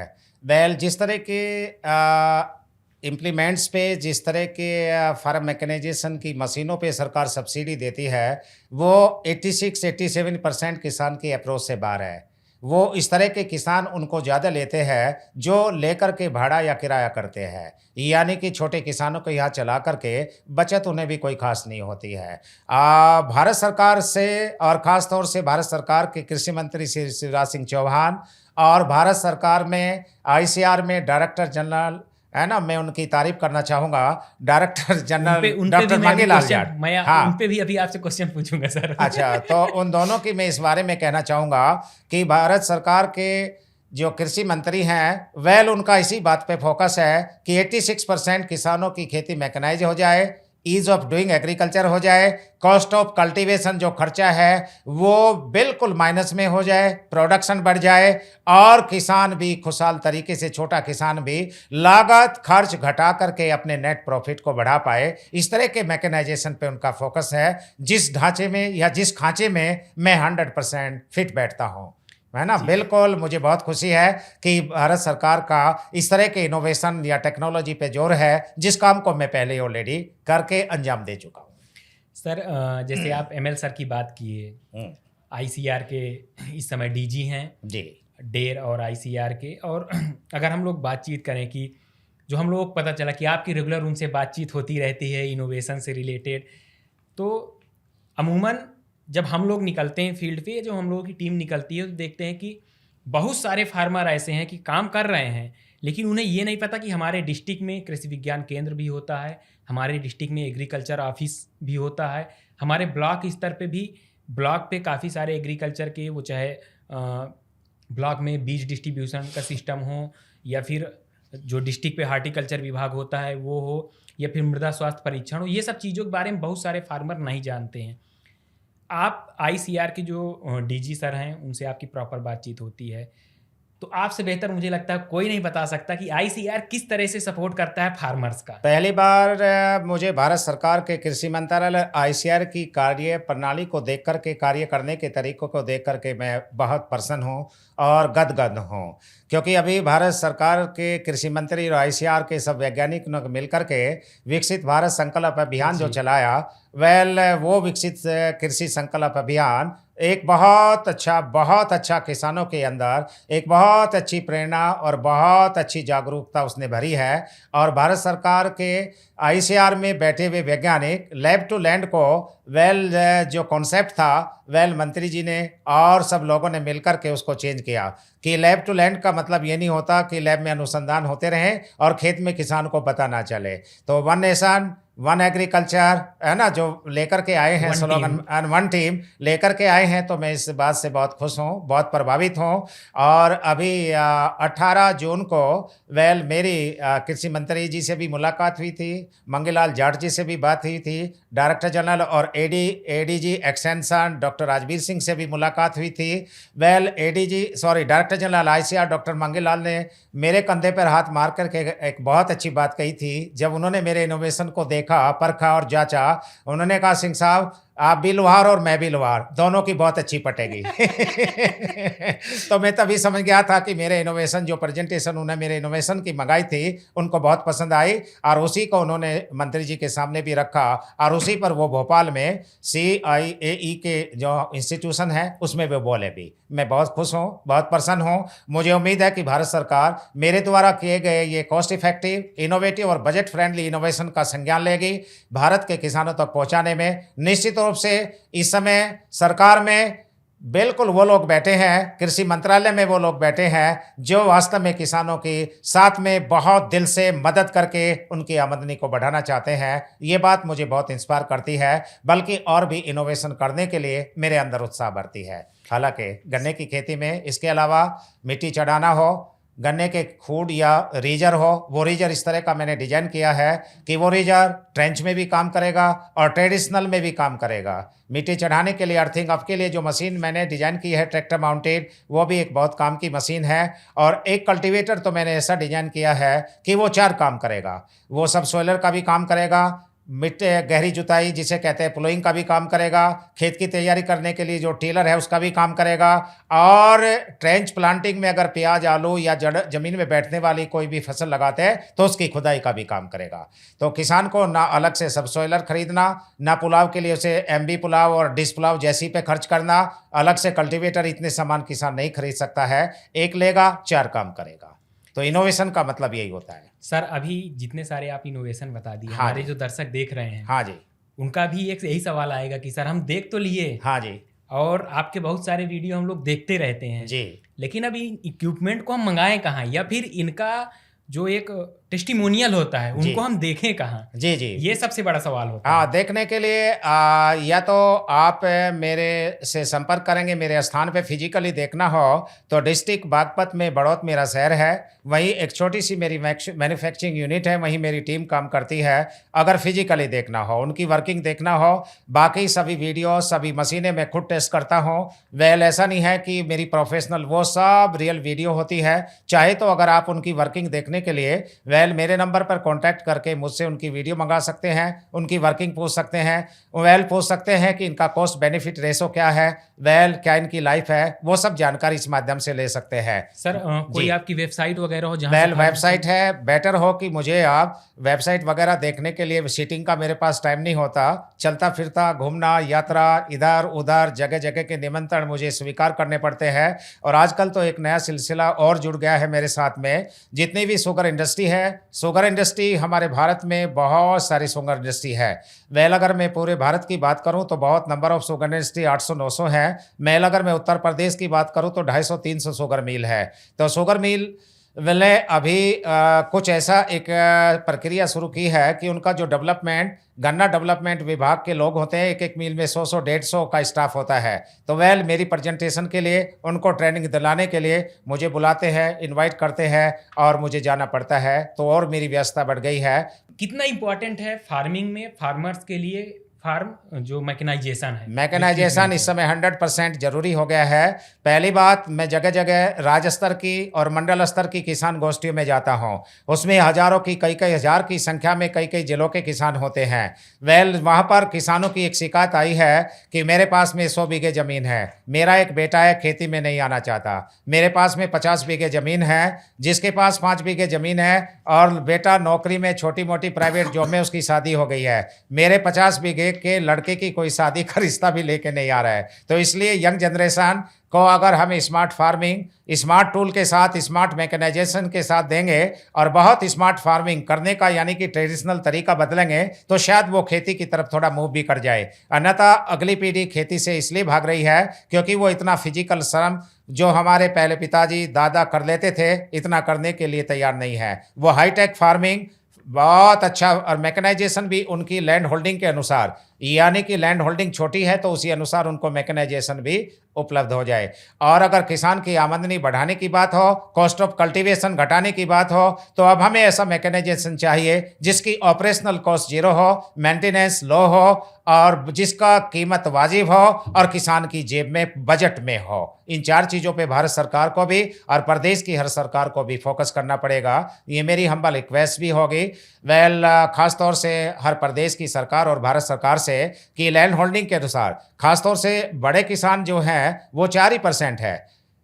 86% किसान तो आधा एकड़ से 5 एकड़ के बीच में है और 10% किसान 5 एकड़ से 10 एकड़ के बीच में है। जिन्हें हम बड़े किसान कहे वो 3 से 4% ही है, वो चाहे जो खरीद ले। लेकिन 90 से 94% किसानों के लिए तो हमें इस तरह का सोचना पड़ेगा कि मशीनें उनकी बजट में हो और सरकार उस पर सब्सिडी भी दे, तो हम अपने किसी भी फसल की खेती को आगे बढ़ाएंगे, उत्पादन बढ़ाएंगे, उत्पादन की लागत घटाएंगे और भारत सरकार के कृषि मंत्रालय और कृषि मंत्री के इस विजन को और प्रधानमंत्री के इस विजन को आगे बढ़ाने में सहायक होंगे। मेरा भी हमेशा इसके लिए पूर्णतः सहयोग रहेगा। सर जैसे हम लोग इतनी सारी बातचीत की फार्म मैकेनाइजेशन से रिलेटेड, जब हम बात करते हैं खेती की जी और खेती में फिर फार्म मैकेनाइजेशन की जी, तो क्या जो भी आपकी इक्विपमेंट हैं जी, क्योंकि फार्मर जो भी होता है तो कितना भी रिजनेबल प्राइस हो जी, फार्मर चाहता है कि क्या इसमें कोई गवर्नमेंट की सब्सिडी मिल जाएगी। जी, और एक प्रकार से फार्मर्स का भी कहना सही है कि अगर गवर्नमेंट कोई पॉलिसी ला रही है और पब्लिक के लिए वो पॉलिसी है तो उसका बेनिफिट क्यों नहीं लेना चाहिए। तो क्या आपके जो इक्विपमेंट हैं उसमें कुछ अभी तक ऐसा है कि कुछ इक्विपमेंट में सरकार से या फिर किसी तरह से बातचीत हुई हो कि उन पे सब्सिडी प्रोवाइड कर सकते हैं? अगला या मैं आपका सवाल समझ गया हूँ सर्वेश जी।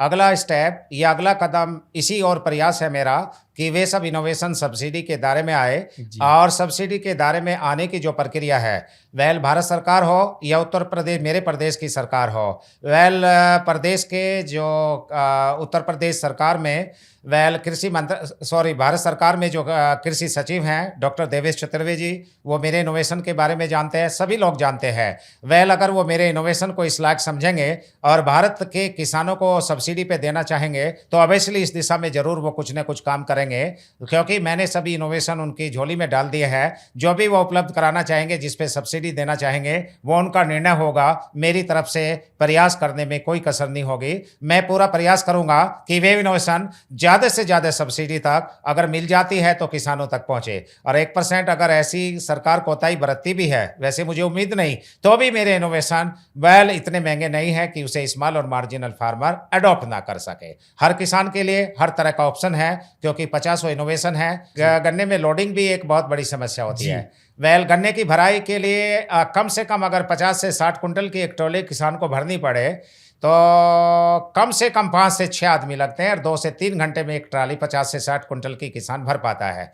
मैं अभी लोडिंग की ऐसी मशीन तैयार कर दी है कि केवल और केवल 2 आदमी, ना तो गन्ने की पोली को सिर पे उठाना, जहां गन्ने की पोली छिली हुई पड़ी है, बाढ़ा बोलते हैं मेरे यहाँ उसको, अलग अलग जगह पे अलग अलग बोलते हैं, छिली हुई पड़ी है, वो वहीं से उठाएगी और ट्रॉली में डालेगी। और खूबसूरती उसकी ये है कि वो भी ट्रैक्टर की बैटरी से ही चलेगी, उसके लिए अलग से कोई बैटरी भी खरीदने की जरूरत नहीं होगी।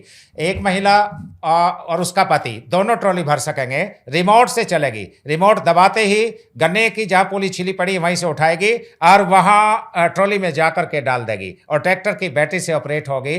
ना 6 लोगों के ऊपर खर्च करने की जरूरत है। बहुत मज़ेदार, गन्ने की हार्वेस्टिंग से भी ज़्यादा वह लोगों की डिमांड जो है ये गन्ने की ट्रॉली की आती है। वो कहते हैं यार गन्ने की छिलाई विलाई तो चलो देख लेंगे, बड़ी मजेदार बात कहते हैं। उन्होंने कहा ये गन्ने की भराई में जो हमारे सिर पर को 60 कुंटल वजन उतरता है और पूरे सीजन में कई 1000 कुंटल गन्ना हमारे सिर पर को उतरता है, हमारा सिर थोता हो गया अंदर से। भाई ये टेक्नोलॉजी हमें दे दीजिएगा। और वो टेक्नोलॉजी की डिमांड बहुत ज़्यादा है, बहुत मज़ेदार है। अब वो आराम से किसान बहुत आराम से रिमोट दबाते ही अगर उसकी पोली छिली हुई पोली ट्रॉली में चले जाए, इससे ज़्यादा और आराम की क्या बात हो सकती है सर। लेकिन ऑब्वियसली जब इसे sugar cane DC power sugar cane loading machine कहेंगे हम। इससे बड़ी पोली 40 से 50 किलो की होती है, इससे भारी पोली कोई नहीं बांधता, लेकिन उस मशीन के उठाने की क्षमता 200 से 250 और 300 किलो होगी। उसे तो एक बार में 50 ही किलो उठाना है, लेकिन में इतनी कैपेसिटी की है कि वो 250 से 300 किलो भी उठा सकती है। जबकि एक पुली का वजन मैक्सिमम 40-45 और जो बहुत भारी पुली कही जाती है, गट्ठा कहा जाता है, वो 50 किलो का होता है। क्योंकि जब ज्यादातर तो किसान 30-35 किलो का ही करते हैं। क्योंकि जब फार्मर देखेगा या सुनेगा तो उसके दिमाग में एक सवाल आएगा कि हाँ, कैपेसिटी कितनी होगी, कहीं टूट तो नहीं जाएगी। नहीं, कुछ नहीं होगा। तो और वो फोल्डिंग भी है जब चाहे, और वो लगेगी कहाँ, ट्रैक्टर के पीछे ट्राली और एक हिच से जुड़ी रहती है, वो हिच के ऊपर सेट हो जाएगी। जब चाहे एक पिन निकालो अलग कर लो, जब चाहे लगा लो, उसे फोल्डिंग कहते हैं। यानी कि कोई एक्स्ट्रा जगह भी नहीं घेरेगी, ट्राली के हिच पे सेट हो जाएगी और पिन लगाते ही निकल के अलग हो जाएगी। पिन जब यूज करनी हो पिन लगाओ, स्टार्ट कर लो, और अलग से कोई बैटरी नहीं, ट्रैक्टर की बैटरी से चलेगी रिमोट। और ये भी पूछेगा किसान कि कितने एरिया तक, 20 मीटर के एरिया में जितनी पोली छिली पड़ी है सबको उठाएगी। जब 20 मीटर के एरिया में सारी पोली खत्म हो जाए, फिर थोड़ा ट्रैक्टर को आगे बढ़ा लीजिएगा, 10 कदम आगे बढ़ाए, फिर 20 मीटर के एरिया में सब उठा के ट्रॉली में डालेगी। इतने में ट्रॉली भर जाती है आराम से कंफर्टेबली। कोई सिर पे पोली नहीं उठानी, पोली उठानी नहीं, 2 उठाने वाले चाहिए होता है, इसलिए तो 5-6 आदमी लगते हैं। फिर एक ऊपर ट्राली में भी चाहिए होता है, बस एक ट्राली में जमाने वाला चाहिए और एक नीचे रिमोट चलाने वाला, बस 2 ही आदमी। वो रिमोट चलाएगा, पोली उठा कर ले जाएगी, बस वो जमाता रहेगा, ट्रॉली में जमाने वाला चाहिए। क्या सर जो नीचे जमीन में पड़ी हुई पोली, हाँ, वहीं से उठाएगा, रिमोट दबा रखने का भी कोई सिस्टम होगा? नहीं, बस जहां पोली पड़ी वहीं से उठा लेगी वो। उसकी जो क्लैंप होती है जो पोली को पकड़ेगी, वो रिमोट दबाते ही ऐसे जकड़ लेती है पोली को और ऊपर उठनी शुरू हो जाती है, ट्रॉली में जाके डाल देती है। मशीन के साथ में आगे जो मशीन का रोप होता है, उसके साथ में ऐसी क्लैंप लगाई गई है कि वे क्लैंप पुली को ऐसे जकड़ लेती है और रिमोट जैसे रिमोट दबाएंगे ऐसे जकड़ते ऊपर जानी शुरू हो जाती है। तो ये काफी अच्छा है, ऑब्वियसली काफी वेरी आरामदायक होगा, बड़ा कॉस्ट इफेक्टिव भी है, बहुत महंगा भी नहीं होगा और किसान की गन्ने की लोडिंग को इतना आसान कर देगा, तब गन्ना किसान आगे बढ़ेगा। इस तरीके से गन्ने की खेती में लगने वाली लागत को कम कर पाएंगे और नई पीढ़ी भी हाईटेक शुगर केन फार्मिंग को अडॉप्ट कर पाएगी। अब वो ट्रेडिशनल नहीं, high tech sugar cane farming with technology. Innovation से इधर अगर हम लोग अब बातचीत करें जी, कि आप एग्रीकल्चर स्टूडेंट थे जी, inter, BSc, MSc, PhD agriculture economics से आप किए जी। उस समय आज से तो आप कईयों साल पहले ये सब चीज़ किए होंगे, क्योंकि लगभग 10-15 साल से तो आप इसी पे काम कर रहे हैं लगातार, इनोवेशन पे। इससे ज़्यादा हो गया वक्त आपको। आप जब उस समय पे एग्रीकल्चर किए जी, काफ़ी सारे दोस्त रहे होंगे ऑब्वियसली, और जब बीएससी में होते हैं एक लंबी स्ट्रेंथ होती है, एमएससी और पीएचडी तक थोड़ा थोड़ा वो कम होती जाती है। जी जी, पर याद तो रहते ही हैं दोस्त। जी, याद तो रहते हैं।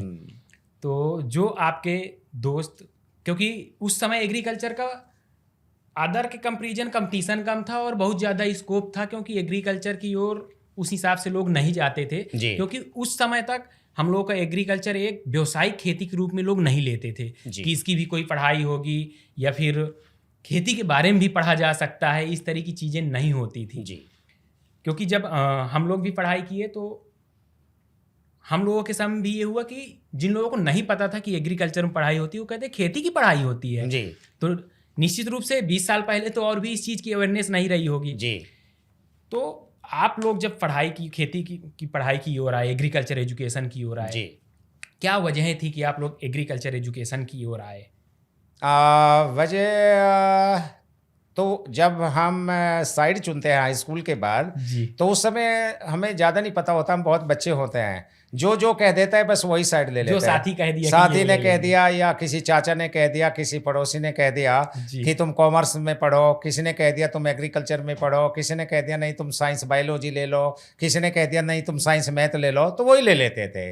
तो मुझे भी किसी ने, याद तो नहीं मुझे, किसी ने कहा होगा, तो तब हमें नहीं पता होता कि what is the difference in commerce and in science and, है ना, तब बच्चे होते हैं बहुत ही। तो जिसने मुझे कहा मैंने लिया।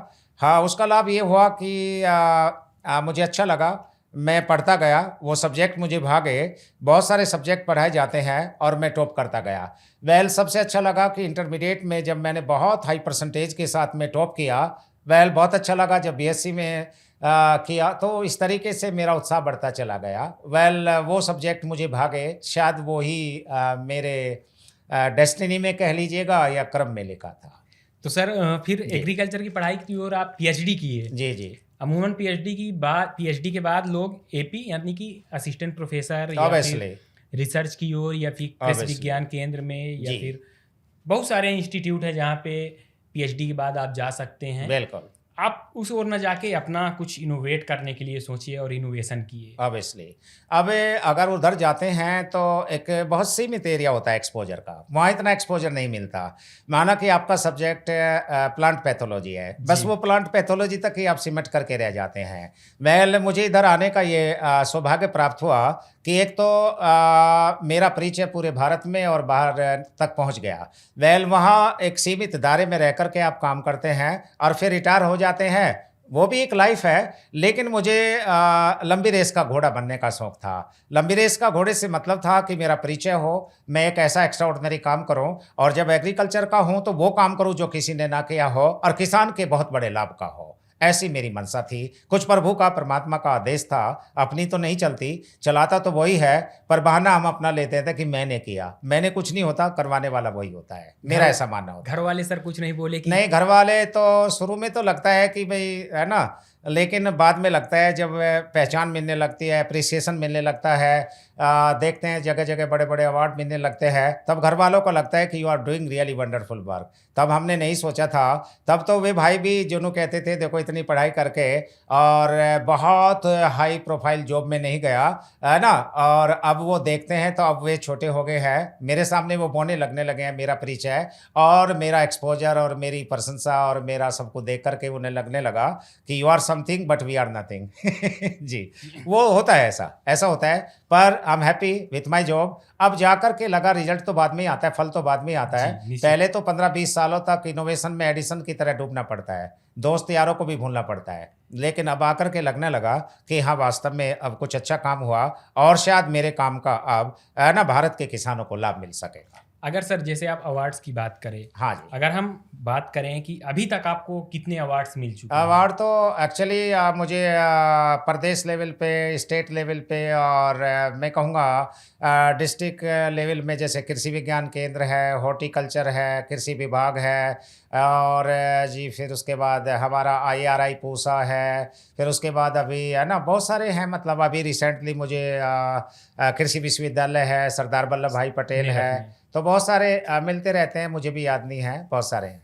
जी। There are so many. तो किसी भी इनोवेशन के लिए या हाँ। फिर किसी भी फार्मर्स के लिए हाँ, अभी awards- पीछे गवर्नर ने, दिल्ली के गवर्नर ने भी मुझे दिया था एक अवार्ड। सॉरी, जी। VK सक्सेना जी हैं हमारे उपराज्यपाल दिल्ली के। और बल्कि इसमें अवार्ड से भी बड़ी बात यह है कि ICAR से ही संदेश गया था कि बागपत से डॉक्टर DP सिंह को बुला करके सम्मानित किया जाए उनके काम के लिए। तो विकसित कृषि संकल्प अभियान की क्लोजिंग सेरेमनी थी 12 जून को, तो उस पर बुला करके काफ़ी क्राउड थी, तो मुझे बुला करके सम्मानित किया था और आदेश ICAR से ही गया था। सबसे बड़ी बात ये क्योंकि ICAR के पास जी उन फार्मरों का डाटा होता है, लिस्ट होती है अमूमन तो अच्छे काम ICAR का। के पास हर फार्मर का मोस्टली होता है डेटा, क्योंकि उनका कृषि विज्ञान केंद्र टचअप में है, कृषि जी। विश्वविद्यालय है जी लेकिन उन फार्मर्स का जरूर से जरूर रहता है जो अपने जिले के, अपने हाँ। प्रदेश के प्रोग्रेसिव फार्मर हैं। ऑब्वियसली और जब भी ICAR से भी चीजें मांगी जाती हैं तो ICAR उन फार्मरों को रिकमेंड करता है जो जी। अपने आप में एक अच्छा कार्य कर रहे हैं, जी जिनसे काफी सारे किसान सीख सकते हैं, अप्रिसिएट हो सकते हैं। जी सर जैसे आप बताए कि काफी सारे दोस्त भी होते हैं, काफी सारे दोस्त भी कहे होंगे कि यार जॉब में न जाके कहाँ जा रहे हो, क्या कर रहे हो, लोहा पीट रहे हो जी। क्योंकि जब फार्म मैकेनाइजेशन मशीनें बना रहे हैं तो जाहिर सी बात है लोहा तो पीटेंगे, कुछ ना कुछ करेंगे, मजाक भी करेंगे। काफी सारे दोस्त आपके जॉब में भी गए होंगे, सभी जॉब में थे मुझे छोड़ करके, कहीं ना कहीं अच्छी पोस्टों में होंगे। बिल्कुल। अब उनका क्या कहना है? उनका तब स्टार्टिंग में तो उनको मजाक ही लगती थी, लेकिन अब सफलता देख करके, इनोवेशन जो मैंने किया है, उनकी इम्पोर्टेंस देख करके, उनकी यूटिलिटी देख करके, उनकी उपयोगिता देख करके, और सबसे बड़ी उपयोगिता तो ये है कि हमारी भारत में शुगर का बहुत बड़ा व्यवसाय है ना, तो उसकी उपयोगिता देख करके कि शुगर इंडस्ट्री और शुगर इंडस्ट्री से जुड़े हुए इनके कमांड एरिया के किसान होते हैं, वो कितना सफ़र कर रहे हैं मैकेनाइजेशन ने होने की वजह से, तो उनको बहुत राहत मिली। वो मेरे से ले रहे हैं, मुझे तो राहत इस बात की है कि चलो इंडस्ट्रियलिस्ट है ना, उद्योगपति मुझसे खरीद रहे हैं, मैं तो किस खेत की मूली था, पर चीज़ काम की है। क्योंकि किसी भी शुगर इंडस्ट्री को आप वही चीज़ दे सकते हैं जो बहुत यूज़ की हो, जिसकी बहुत यूटिलिटी हो और बहुत 100% रिजल्ट ओरिएंटेड हो। तो मुझे इस बात की खुशी है कि चलो बहुत सारी शुगर इंडस्ट्री आगे आ रही है, एक लंबी फहरिस्त है। और दूसरी बात, इस बात की खुशी है मुझे कि वे बहुत need base innovation sugar industry के माध्यम से या डायरेक्ट मेरे से लेकर के किसानों का काम आसान हो, उनका खर्चा बचे, लेबर के ऊपर से निर्भरता खत्म हो और उनका काम आसान हो जाए। सर जब आप तो दोस्तों को लगा जब ये सारी यूटिलिटी थी, तो दोस्तों ने कहा वाह क्या बात है, फिर तो उन्होंने पीठ थपथपाई, और जब पीठ थपथपाई तो मुझे और उत्साह हुआ। तब देखा कि बड़ा इन कामों के लिए बड़ा सम्मान है, तो फिर उनको लगा कि हाँ आपका रास्ता अच्छा था, लेकिन उस समय हम समझ नहीं पा रहे थे। जैसे ये जवाब था दोस्तों का। यही होता भी है, ये होता भी कि है जब आप थोड़ा सा लीग से हट के, क्योंकि एक वो आपकी लीग बन गई कि इंटर, फिर BSc, फिर MSc, फिर PhD, और फिर अपना अचानक से अपना स्टार्ट करना, कुछ इनोवेशन काम करना। जब आपके इनोवेशन की बातचीत होती है तो मेरा एक सवाल ये है कि कैसे आप चीज़ों को इनोवेट करते हैं? क्या फार्मर्स के पास क्योंकि एक होता है कि मान लीजिए आज मुझे कोई चीज़ स्टार्ट करनी है, कोई इनोवेशन करना, तो मेरे पास 10 आइडियाज हैं 10 तरह की इक्विपमेंट का। जी। लेकिन जब मैं उन 10 पे काम कर लूंगा तो फिर 11, 12, 13, 14 आगे का जो नंबर होगा उस नंबर के लिए मैं क्या करूंगा, ये बड़ा एक विषय होता है, राइट होता है ऑब्वियसली। तो आप कैसे ये मैनेज करते हैं कि इतने सारे कि आपके कम से कम 20 तो केवल गन्ने पे हैं? हाँ, मोर देन 20 जी। इसके बाद गन्ने से अगर हम लोग अलग बातचीत करें तो बहुत सारे आपके ऐसे हैं जो चाहे दलहनी फसलों के लिए हो, चाहे मेडिसिनल क्रॉप के लिए हो, चाहे मेडिसिनल क्रॉप के लिए हो, चाहे फील्ड क्रॉप के लिए हो, डेयरी फार्मिंग के लिए हो, एटलीस्ट कैश क्रॉप के लिए हो, कैश क्रॉप के लिए हो। तो ये कहाँ से आता है, कैसे आप इन चीजों को करते हैं? वो बेंट ऑफ माइंड आदमी का ऐसा हो जाता है, वो सिस्टम फेंकने लगता है अंदर से। जैसे बहुत अब वो एक एडिक्शन भी होता है एक तरह का, जैसे शराब पीने वाले को, सिगरेट पीने वाले को एडिक्शन होता है ना, तो इनोवेशन भी एक ऐसा ही एडिक्शन है। और जब आपको एडिक्शन होता है ना, देखा होगा कितना भी गरीब हो, चाहे उसको लगता हो कि डॉक्टर ने कह दिया कि अगर आगे से तूने अगर एल्कोहल ली तो तेरी जिंदगी 15 दिन की है, पर फिर भी वो शराब के ठेके से आगे से जब निकलता है तो ले ही लेता है, मजबूरी हो जाती है। तो इनोवेशन भी सेम एक ऐसा एडिक्शन है, जब आपका एडिक्शन हो जाता है वो फिर सिस्टम फेंकने लगता है। अब जैसे मुझे पता चला कि भाई मैंने देखा मैंने कि जब धान लगाते हैं मैनुअली तो सबसे पहले तो झुकना पड़ता है जी, कमर में दर्द हो जाता है, फिर बाद में पौध लेकर के उंगली से जमीन में घुसानी पड़ती है तो उंगली सूज जाती है। तो मैंने सोचा कि क्यों ना एक ऐसा टूल बनाए कि झुकना भी ना पड़े और उंगली भी ना देनी पड़े। तो बस मेरे दिमाग में मैंने बस इतनी देर में इनोवेशन हो जाता है मेरा। इतनी प्रैक्टिस हो रही है माइंड को। तो मैंने एक ऐसा टूल बनाया कि खड़ा खड़ा मैं ऐसे लगाता चला जाता है, ना झुकना पड़ता और ना उंगली देनी पड़ती। पौध यहाँ बास्केट में रहती है, यहाँ से पौध उठाए बस फटाफट फटाफट खड़ा खड़ा लगा देता है। अब फिर मैंने देखा कि निराई गुड़ाई जैसे धान में घास पाड़ना है, खरपतवार हाथ से फाड़ते थे तो उसमें बहुत समय बहुत लेबर लगती है। तो मैंने देखा कि कोई ऐसी चीज़ बनाई जाए कि किसान का खर्चा भी ना हो और 2 लाइन में वो पानी में ही भी चल जाए, तो उसको मैं कोनो वीडर कहता हूं। तो डीसी पावर पे मैंने एक ऐसा कोनो वीडर बनाया कि किसान उस कोनो वीडर को आराम से 2 बार निकाले, 3 बार निकाले, डीजल पेट्रोल तो लगना ही नहीं, और धान की फसल लहलाएगी, कोई खरपतवार नहीं होगा, और धान में मैंडेटरी भी होता है ना, और वो पानी में कोई चलता जाएगा तो कोनो वीडर बन गया। तो ऐसे ही मैंने बहुत सारी मशीनें हैं। अब जैसे मैं अगर कहूँ, मैंने देखा कि मेरे पश्चिमी उत्तर प्रदेश, हरियाणा और राजस्थान 3 जगह ऐसी है जहाँ लोग हुक्का बहुत गुड़गुड़ाते हैं, लेकिन जब बुजुर्ग हो जाता है तो उसके पोते ना, वो तो बेचारा कर नहीं पाता, उसके पोते ना उसकी हेल्प नहीं कर पाते। तो मैंने देखा बुजुर्ग को एक हुक्के पे से चिलम उठा के और एक हाथ में लाठी लेके आग के पास जाते हुए देखा, वो गिर गया, चिलम हाथ में से छूट गई, फूट गई और वो गिर गया, उसके घुटने फूट गए। तो मैंने सोचा ये आग से जो चिलम को भरता है ये झंझट खत्म किया जाए। तो मैंने एक ऐसी इलेक्ट्रिक तवी बनाई कि वो तवी बिजली से चलती है, कोई आग की जरूरत नहीं है, बहुत बढ़िया हुक्के को सिलगाती है।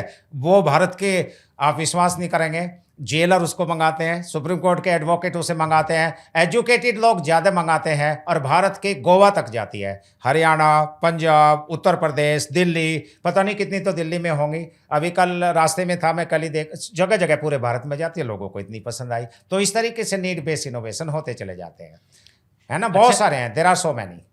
कोई आपका ऐसा इनोवेशन कि हाँ। आप फार्मर के खेत पे गए हों, हाँ, और लगा हो कि फार्मर को ये समस्या है, इस पे ये कुछ गन्ने कर के सकते सारे हैं। इनोवेशन ऐसे ही तो है। जब गन्ना मैंने मैनुअली छीलते देखा, हाँ। हो गया इनोवेशन।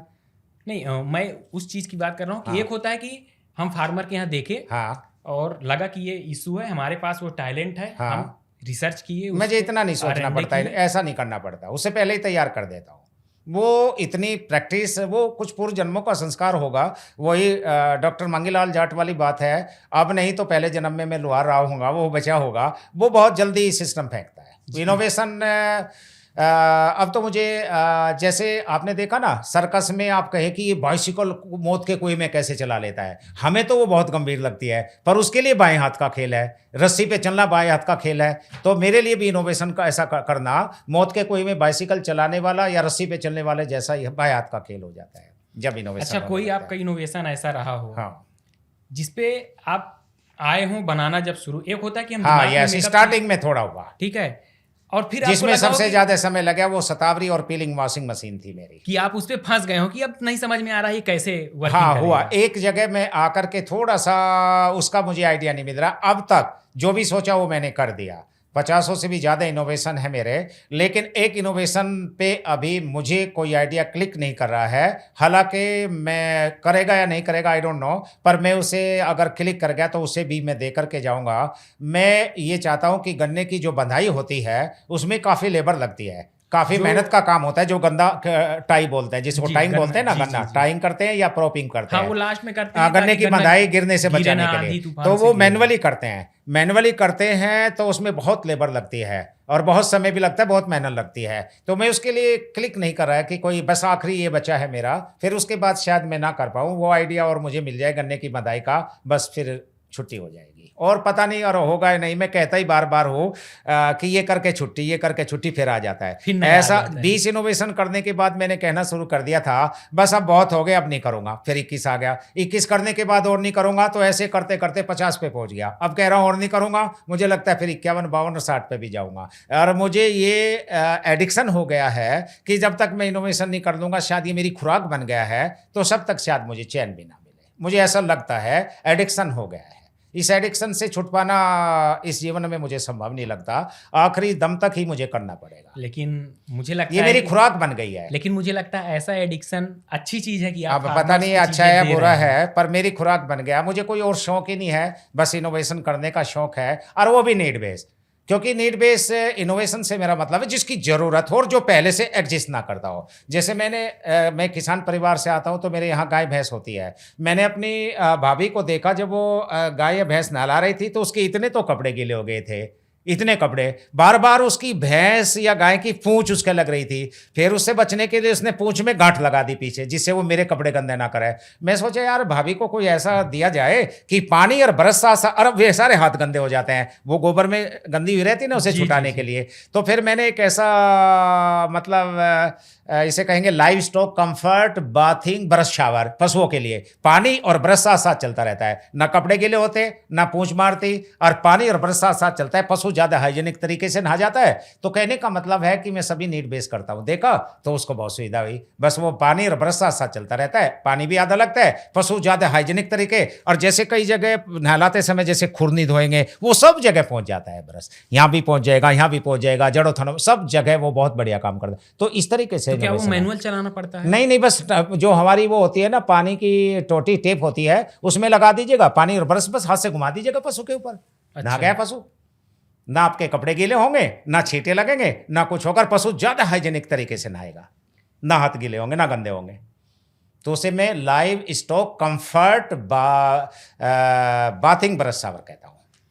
ये तो रहा सर आपकी देयर आर इनोवेशन सो की मैनी, बात। बहुत सारे जो मैंने नहीं बताए। तो और जो आपकी इनोवेशन आज है, नहीं, इनोवेशन हम बहुत लोग है, बस फिर केवल आज गन्ने तक ही हाँ, हम सीमित रहे फिर हम लोग तो ज्यादा कभी अच्छे है। आपके फील्ड पे आएंगे तो वहां पे नहीं, बातचीत करेंगे ऑब्वियसली ऑब्वियसली यू आर ना। Most welcome. और अगर हम बात करें कि हाँ। जो आपका ये पूरा इनोवेशन है, कहीं ना जी। कहीं निश्चित रूप से ये इकोनॉमिक भी होता है, खासकर हाँ। से एक जब हम इनोवेशन करते हैं तो एक तो होता है कि हम फार्मर्स को रीजनेबल प्राइस पे दे दें, और एक होता है कि अपने जीवन यापन के लिए और अपने काम के लिए भी कुछ अर्निंग हो।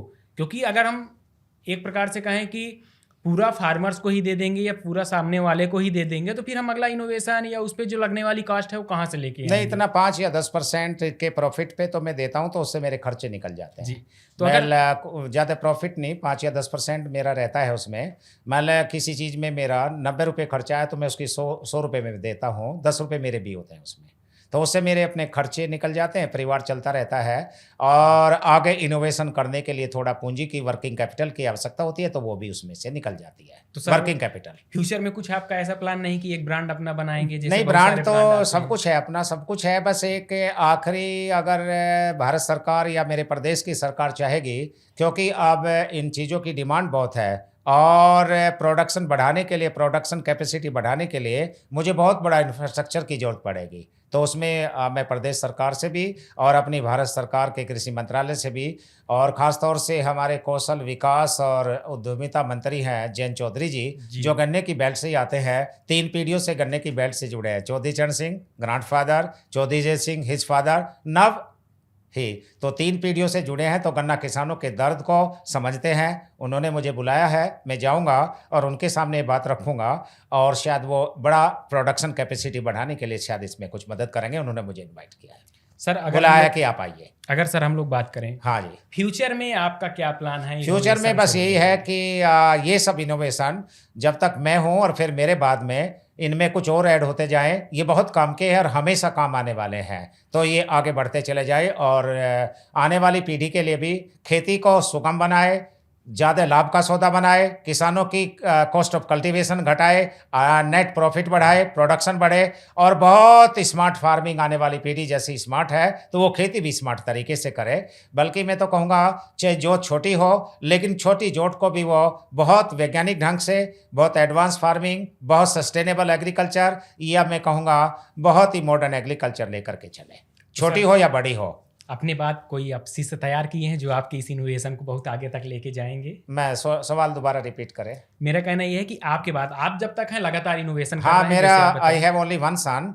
मेरा एक बेटा है, तो उम्मीद करता हूँ कि बेटा आगे लेकर के जाएगा, और नहीं लेकर जाएगा तो कोई परमात्मा, अगर वो काम की चीज़ होगी तो परमात्मा किसी ऐसे आदमी को मेरी बाजू में लगा देगा जो उस चीज़ों को आगे बढ़ाएगा, जिसे एक तरह का वारिस कहते हैं। निश्चित। वैसे तो most probably my son is very much interested and मेरी हेल्प भी करता है। तो वो उसको आगे बढ़ाएगा, और उनको आगे बढ़ा करके इनमें कुछ और इजाफा भी करेगा, और इन चीज़ों को समय के कंटिन्यू हिसाब से रखेगा। जो उसमें समय के change हिसाब से जो भी आएगा। होगा उसमें एडिटिंग करता जाएगा। सर अगर हम फार्म मैकेनाइजेशन के इम्पोर्टेंस की बात करें कि कितना महत्व रखता है फार्म मैकेनाइजेशन खेती किसानी में? जी, फार्म मैकेनाइजेशन इस समय तो आगे आने वाले समय में और इस समय भी बिना मैकेनाइजेशन के खेती को आगे बढ़ाना और नई पीढ़ी को खेती को अडॉप्ट कराना या नई पीढ़ी को खेती में लेकर के आना, मुझे बिल्कुल असंभव लगता है। बिना मैकेनाइजेशन के, बिना मशीनरी के, बिना टेक्नोलॉजी के यह जनरेशन, यह पीढ़ी तो बिल्कुल खेती करेगी नहीं। तो एक पॉइंट ऑफ व्यू से तो फॉर मैकेनाइजेशन का यहाँ पर 100% रोल होता है। अगर भारत की कृषि को और छोटे किसानों को, मझोले किसानों को, स्मॉल और मार्जिनल फार्मर को खेती से इनकम बढ़ानी है और चाहते हैं कि वो खेती में अच्छा करें, अच्छा मुनाफा कमाएं, नेट प्रॉफिट बढ़ाए, तो भी बिना फार्म मैकेनाइजेशन के नेट प्रॉफिट बढ़ाना असंभव है।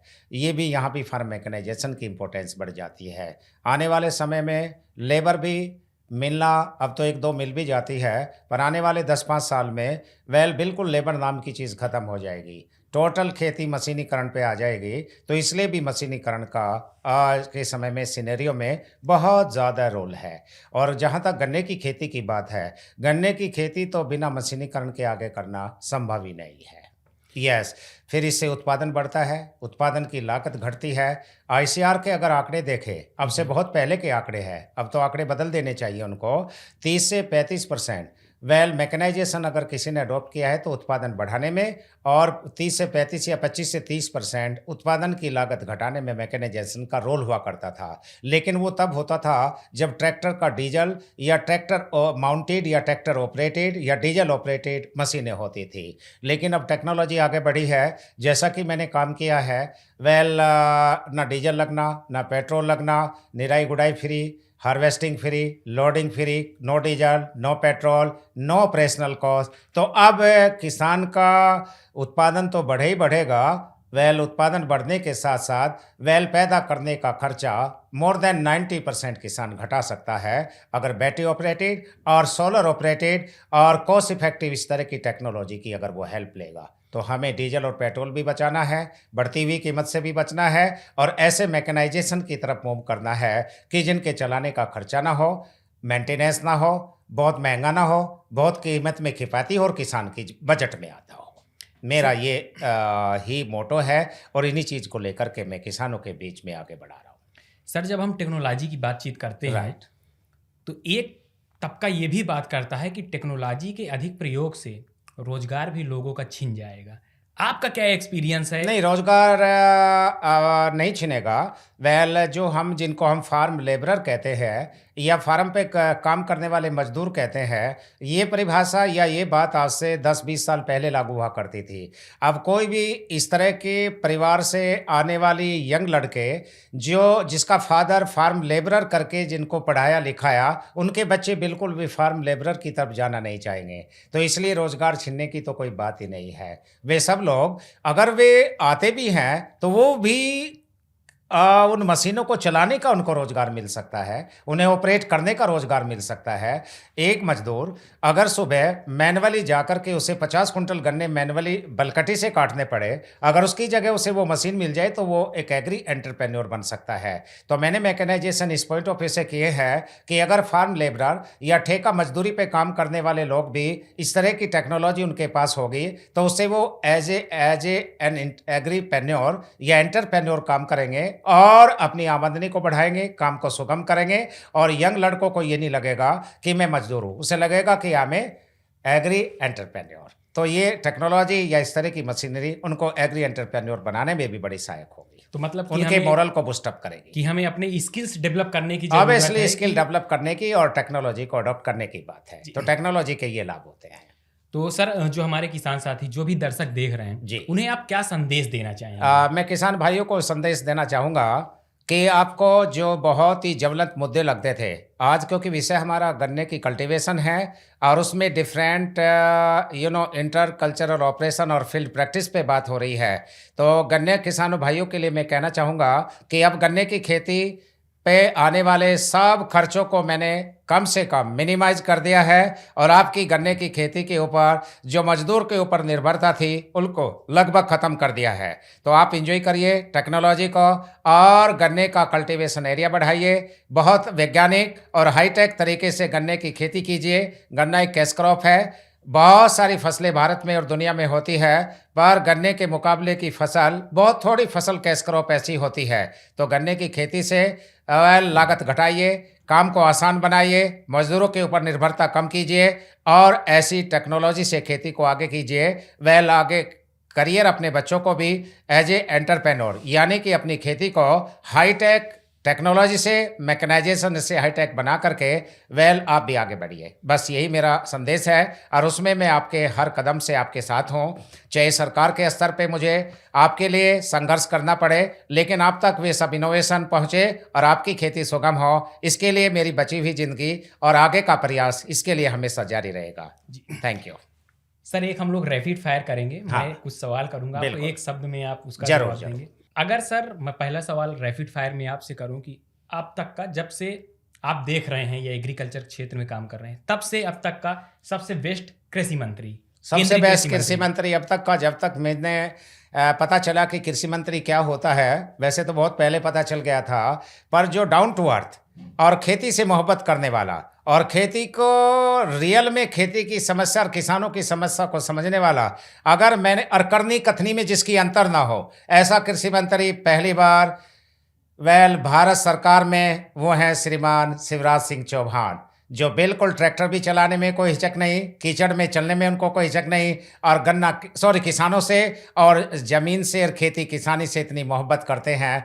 आई have never seen such a agriculture और union agriculture minister in my life before. कभी नहीं देखा मैंने। बेस्ट कृषि मंत्री मेरी नज़रों में। आपकी पढ़ाई से लेकर और अभी तक में ICAR के वो DG जिन्हें लगा हो कि ये आए हैं तो किसानों के लिए बहुत कुछ बताओ मैं क्या यूज करता हूँ। हमारे यहाँ एक शब्द यूज होता है, बैलों की जोड़ी। बैलों की जोड़ी उसे बढ़िया कहा जाता था कि दोनों बैल बराबर हों।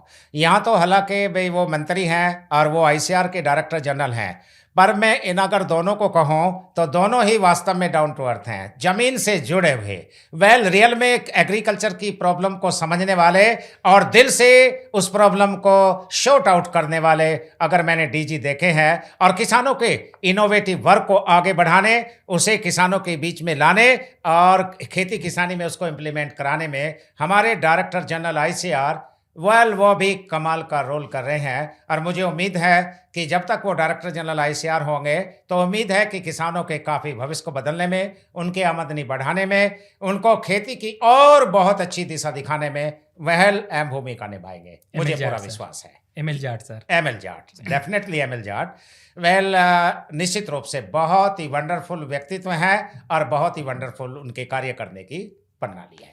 ये मेरा उनके लिए विचार है।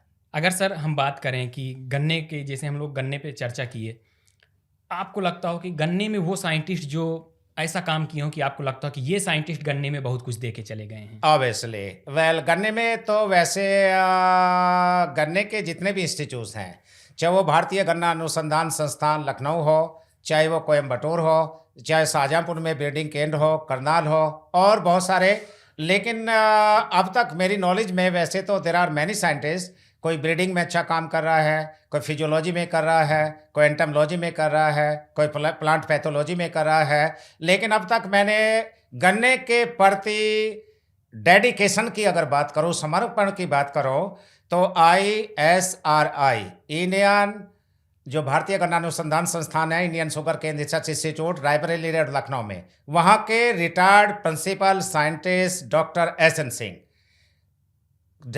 एस एन सिंह का गन्ने के प्रति जितना मोहब्बत, गन्ना किसानों, हर एंगल से जो मैंने डॉक्टर एस एन सिंह को देखा है, वह ना, I have never seen such a dedicated scientist regarding sugar cane cultivation in my life before, है ना। बहुत समर्पित है और मैं उनको हृदय से बहुत प्रेम भी करता हूं और सलूट करता हूं आपके डेडिकेशन को, कि रिटायरमेंट के बाद भी 24 आवर्स, 24 घंटे वो गन्ने की खेती कैसे बढ़िया हो, गन्ना किसान को कैसे अच्छा लाभ हो और शुगर फैक्ट्री को कैसे अच्छा गन्ना मिले, पूरा उनका यही प्रयास रहता है। और मैं भी उनके इस प्रयास से कुछ न कुछ सबक लेकर के उनके पीछे पीछे चलता हूँ, कुछ आइडियाज़ देते हैं, उन पे काम करता हूँ। जैसे मैंने एक रटून ट्रांसप्लांटर बनाया, तो एक दिन वो बिहार के हसनपुर से या कहाँ से उन्होंने मुझे फ़ोन किया बिरला फैक्ट्री से, कि ये गैप रहता है, इसके लिए एक टूल की आवश्यकता है।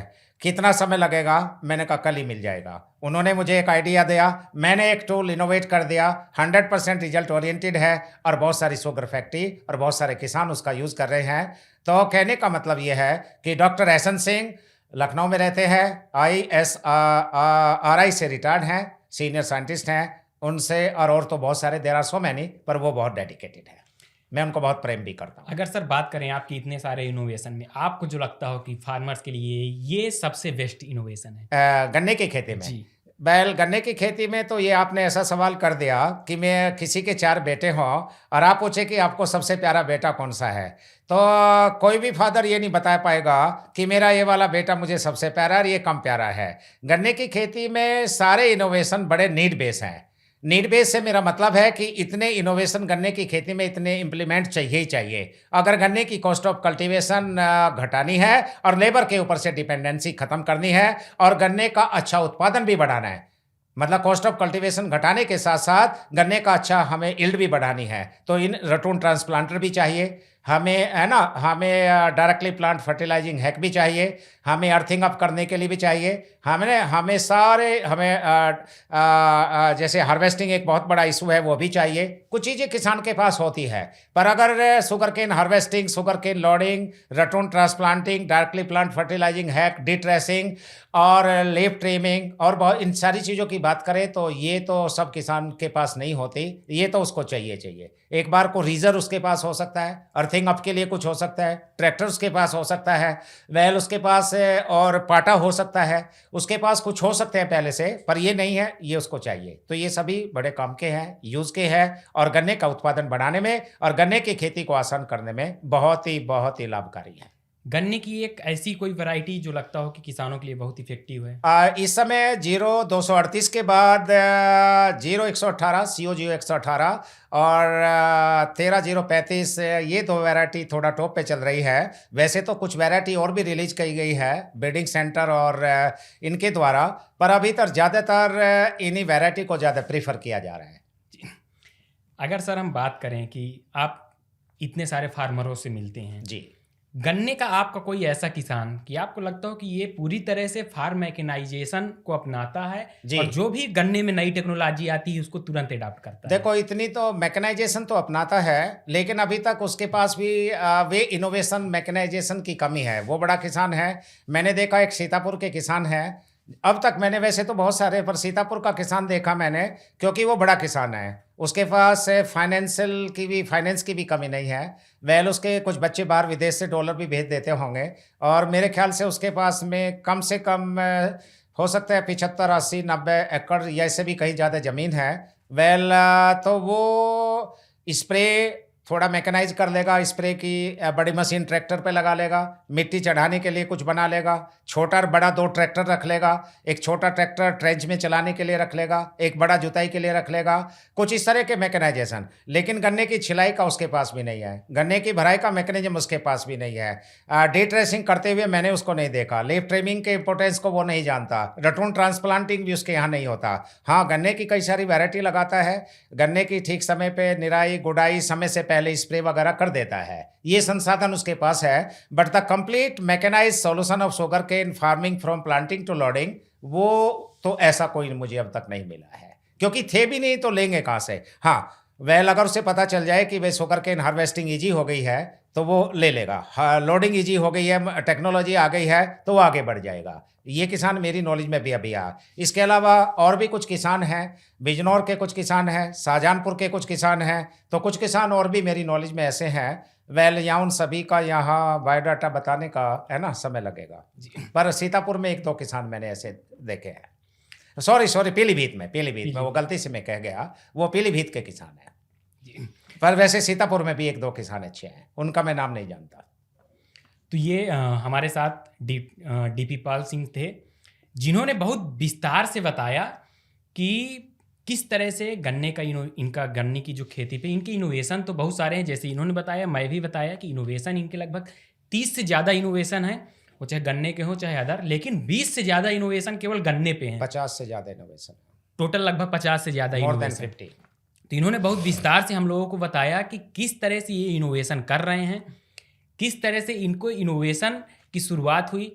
एग्रीकल्चर स्टूडेंट होने के बाद पीएचडी इकोनॉमिक्स से करने के बाद, एग्रीकल्चरल इकोनॉमिक्स से करने के बाद फार्म मैकेनाइजेशन की तरफ आना, खासकर से फार्म मैकेनाइजेशन वाला वो पार्ट एग्रीकल्चर इंजीनियरिंग में आता है जब आप एग्रीकल्चर की पढ़ाई करते हैं। लेकिन सर एग्रीकल्चरल इकोनॉमिक्स से पढ़ाई करने के बाद, पीएचडी करने के बाद जॉब की तरफ न जाके अपना इनोवेशन करने के लिए सोचे। अपने क्षेत्र के जो गन्ना किसान हैं उनके लिए ईजी टू वे फार्मिंग कैसे की जा सकती है, ईजी टू वे इक्विपमेंट कैसे इस्तेमाल किए जा सकते हैं, उन सब चीज़ों पे काम किए।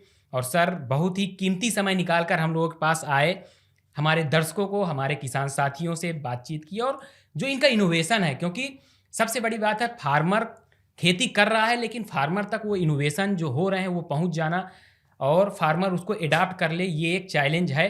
तो निश्चित रूप से सर फार्मरों को जागरूक कर रहे हैं, फार्मरों के खेतों में जाके टेस्टिमोनियल कर रहे हैं, फार्मर्स को दिखा रहे हैं कि फार्मर्स देखे, सीखे और इसको एडाप्ट करें। सर आप हम लोगों के साथ जुड़े, बहुत बहुत धन्यवाद। हम लोग आपका भी सर्वेश जी बहुत बहुत धन्यवाद, आपने मुझे बुलाया और उम्मीद करता हूं कि इससे बहुत सारे किसानों को है ना अवेयरनेस, जागरूकता मिलेगी और वो अपनी खेती को है ना नेक्स्ट स्टेज पर लेकर के जाएंगे, नेक्स्ट लेवल पर, और उम्मीद करता हूं। और बहुत बहुत धन्यवाद आपका भी। Thank you very much, thank you. किसान ऑफ इंडिया के YouTube चैनल को सब्सक्राइब करने के लिए नीचे दिया हुआ सब्सक्राइब बटन दबाएं और किसान ऑफ इंडिया से जुड़े सभी अपडेट्स को पाने के लिए बेल आइकॉन दबाना ना भूलें। जो है आपके आसपास, आपके शहर का खास, वो दिखाएगा आपको DNN 24, आपका अपना डिजिटल न्यूज नेटवर्क। तो फिर कीजिए लाइक, सब्सक्राइब और फॉलो।